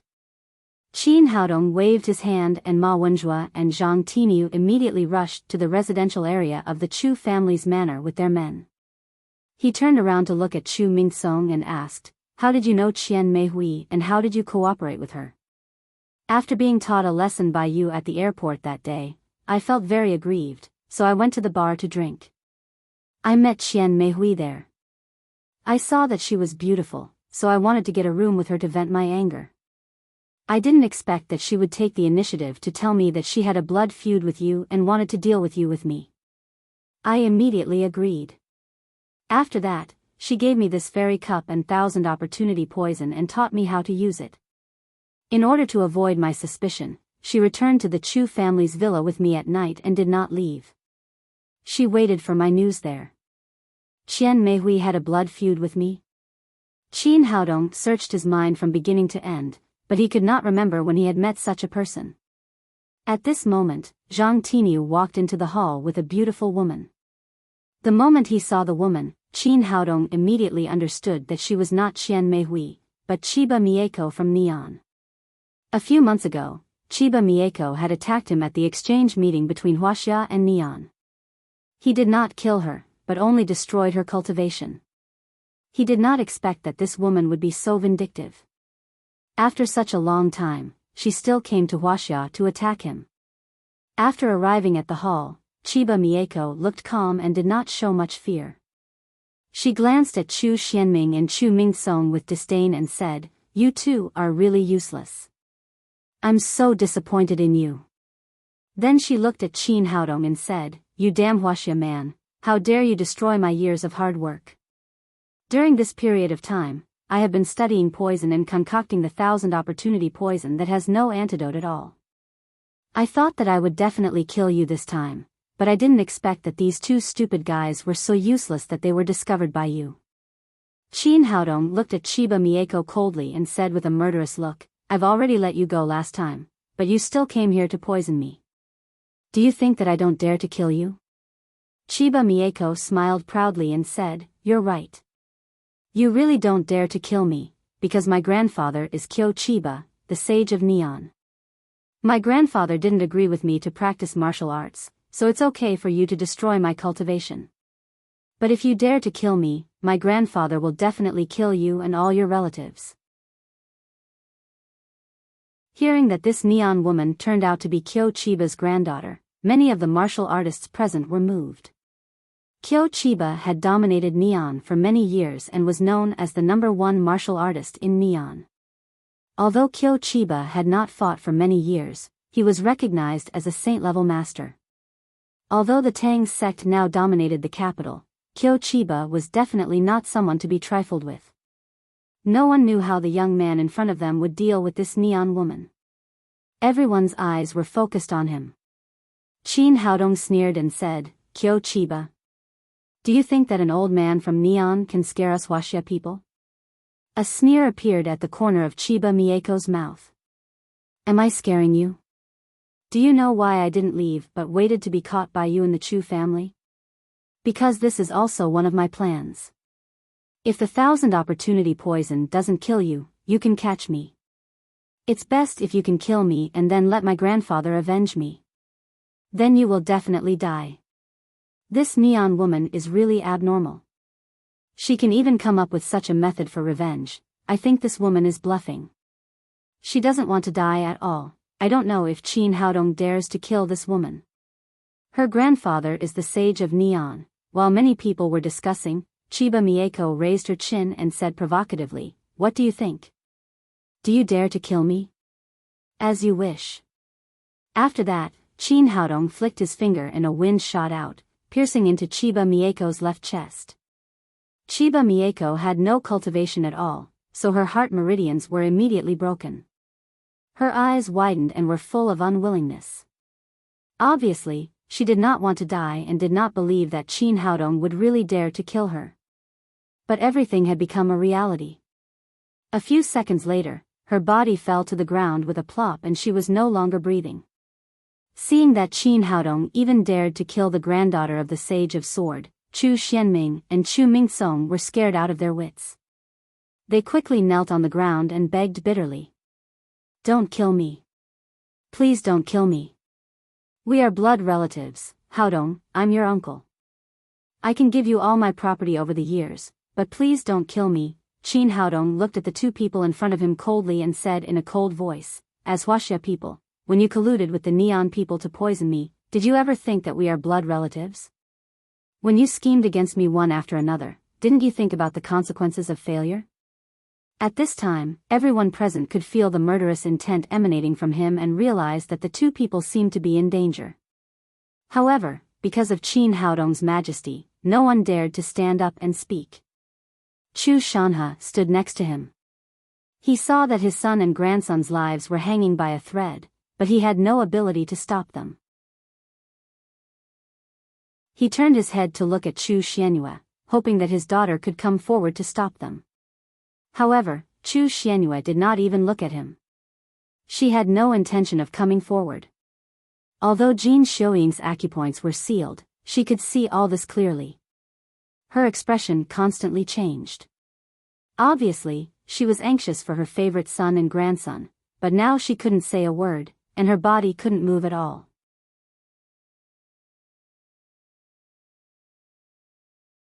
Chapter 722. Faced with this question, Chu Xianming and his son were speechless. They had been thinking about how much benefits they would get after they succeeded. They had never considered the consequences of failure.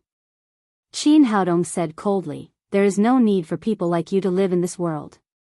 But for the sake of the Chu family, I'll leave your bodies intact." Seeing that Qin Haodong wanted to kill them, Chu Xianming and his son knew that they could not do anything.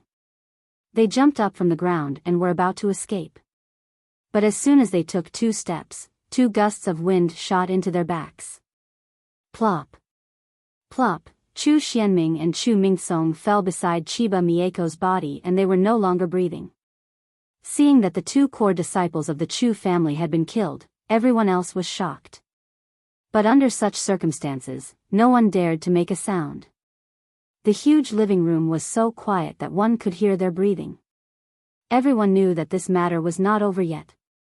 They were afraid that the Chu family would not be able to escape this time. Sure enough, Qin Haodong slowly came to his senses and said to Chu Shanhe, who was standing next to him, "My mother and I came back to celebrate your birthday, but look at what the Chu family has done. They have deliberately planned to deal with us. As the family master, you can't be absolved of the blame." Chu Shanhe had no time to care about the pain of losing his son. He quickly said, "My unfilial son did all this behind my back. I didn't know anything about it."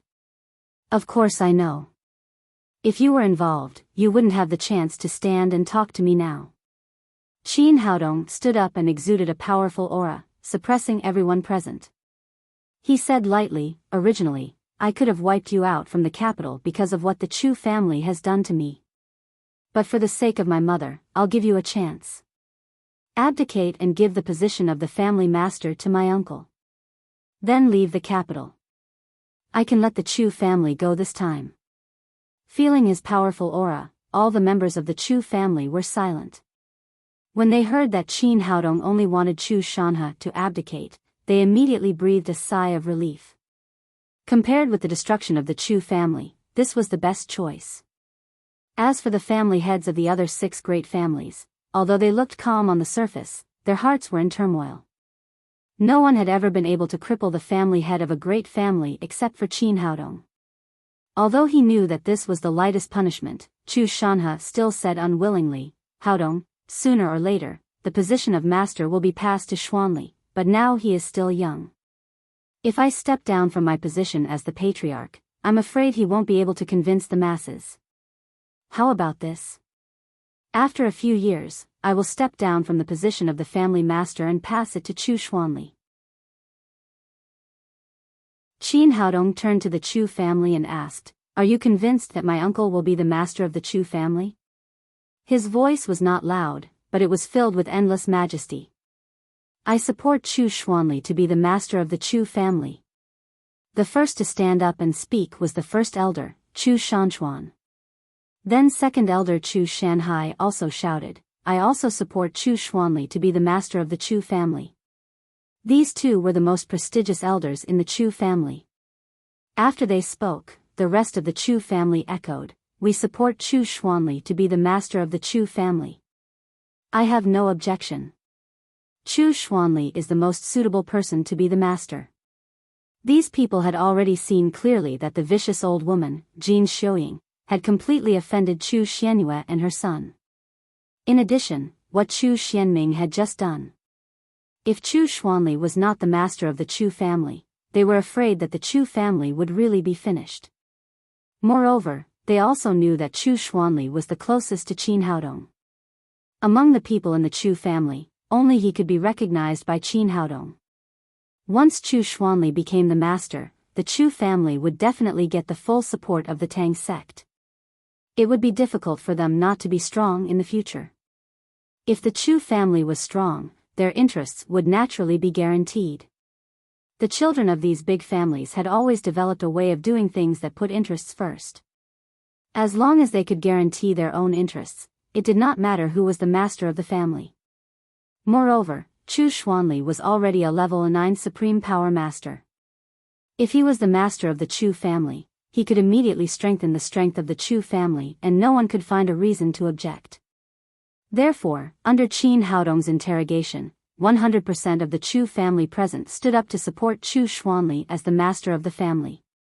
It could be said that it was what everyone expected. Looking at these people in front of him, Chu Shanha's face was gloomy. He knew that his position as the master of the family had indeed come to an end. He could only say helplessly, "Well, from today on, Chu Shanha will step down from the position of the family master and leave the capital in a few days." At this moment, his heart was full of regret.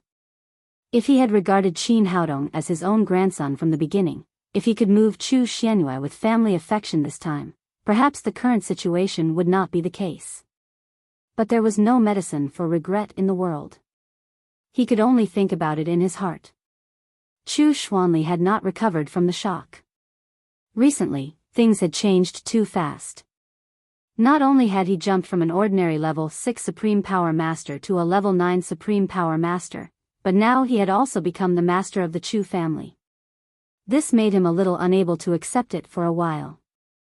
The matter of the Chu family had been completely resolved. Qin Haodong did not want to stay here anymore. He left the Chu family with a group of people and returned to the Tang sect. After seeing them leave, Chu Shanha sighed and walked to Jin Xiuying. He raised his hand and unsealed her acupoints. "Son."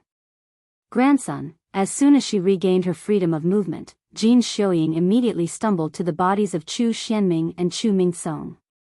She hugged them and burst into tears.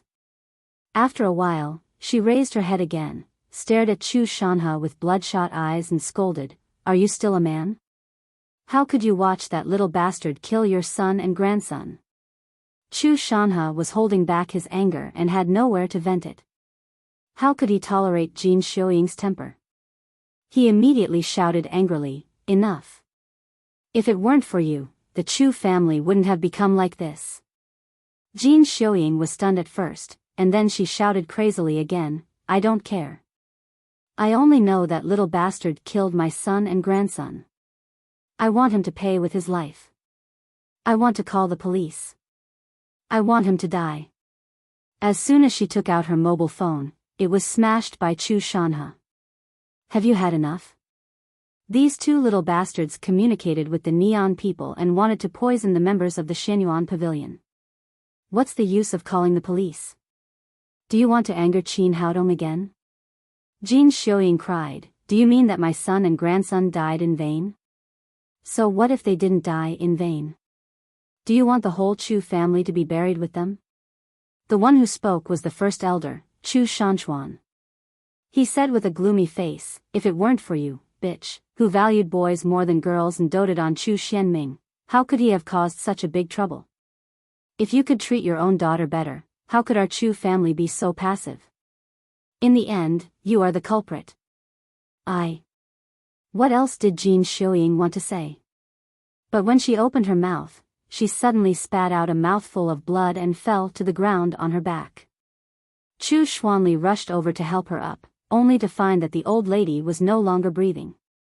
This vicious old woman, who had been domineering all her life, finally died of anger. It could be said that she had brought it upon herself. Looking at the 4 bodies on the ground, Chu Shanhe sighed and said to Chu Xuanli, "No matter what, death is the most important thing. After all, they are members of our Chu family. Bury them." Chu Xuanli nodded and asked a few family members to carry the 4 bodies away. Then, he began to prepare for the funeral. Qin Haodong returned to the Tang sect and brought Xianyuan Ligay to the reception room. "Sacred Master, is the Qianji poison in your body okay?"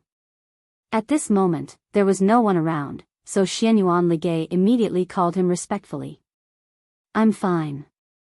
This poison is nothing to me." Qin Haodong waved his hand and said to her, "You came to me this time not only because of Chu Xianming, right?" Xianyuan Ligay said with a happy face, "Of course not. I'm here to tell you the good news. Since using your pills, the overall cultivation of our Zihang Sword House has improved rapidly. I have advanced from the early stage of the Saint Realm to the middle stage of the Saint Realm. In addition, 6 9th-level Supreme Power Masters have broken through to the Saint Realm, and 10 other disciples have also broken through to the 9th level of the Supreme Power Realm. It can be said that the strength of the Zihang Sword House is unprecedentedly powerful. Even if the Devil Gate goes back on its word, we can still destroy them easily." The more she spoke, the more excited she became. Since she found the Sacred Master, the Zihang Sword House was no longer the same as before. The number of masters had increased several times that of the Devil Gate. It could be said that there were many masters and their strength was unprecedented. Hearing this news, Qin Haodong nodded with satisfaction. These pills made of 5,000-year-old medicinal materials were indeed powerful. The stronger that Zihang Sword House was, the more confident they would be in fighting against the alien demons in the future. He said, "Now we don't know how powerful the alien demons are, but since they were able to fight against Emperor Huang Xianyuan and Qiyu, they must not be weak. We have to hurry up and improve. Wait here for a while. I'll refine some more pills for you to take away."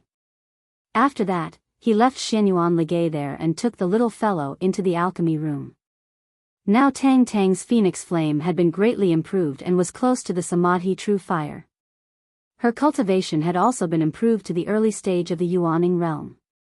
With the 2 superimposed, refining pills was several times faster than before, and the quality was also constantly improving. Near dusk, Qin Haodong and the little fellow walked out of the alchemy room.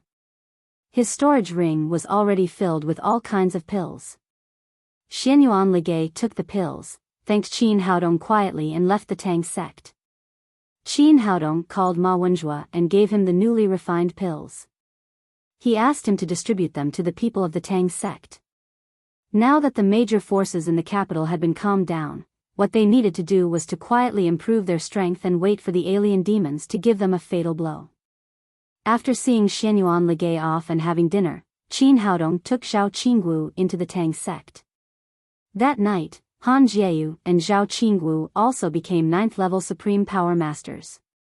However, they and Wei Yanran were just ordinary people before and did not know much about martial arts. It would take some time for them to improve their strength. After their cultivation was completely stabilized, they would go back to take over the position of the family master and completely take control of their families. With the current deterrent power of the Tang sect, he believed that the other great families would not dare to stand up against it. The next morning, Qin Haodong had just had breakfast when his cell phone suddenly rang. He picked it up and took a look. It was a call from Hua Mingrui. After pressing the answer button, he heard the other side saying anxiously, "Haodong, where are you now?" Hua Mingrui was a quiet person and her words and deeds were extremely elegant. Something big must have happened to make her so anxious. Qin Haodong asked, "I'm at home." "What's the matter?" "Then can you come to my tea house for a while? I have something important to talk to you about." "Okay, wait for me for a while. I'll be there now." Now that the two of them were friends, Qin Haodong naturally could not refuse. He hung up the phone, said goodbye to his family and drove to Hua Mingrue's Jingdong tea house. After entering the door, he saw that Hua Mingrue was not reading books and drinking tea as usual. Instead, she was sitting there with a sad face. He asked, "What's wrong? Is something wrong?" You're tuning into the Romantic Tales YouTube channel. Don't forget to subscribe and join us on this journey to catch the most captivating stories.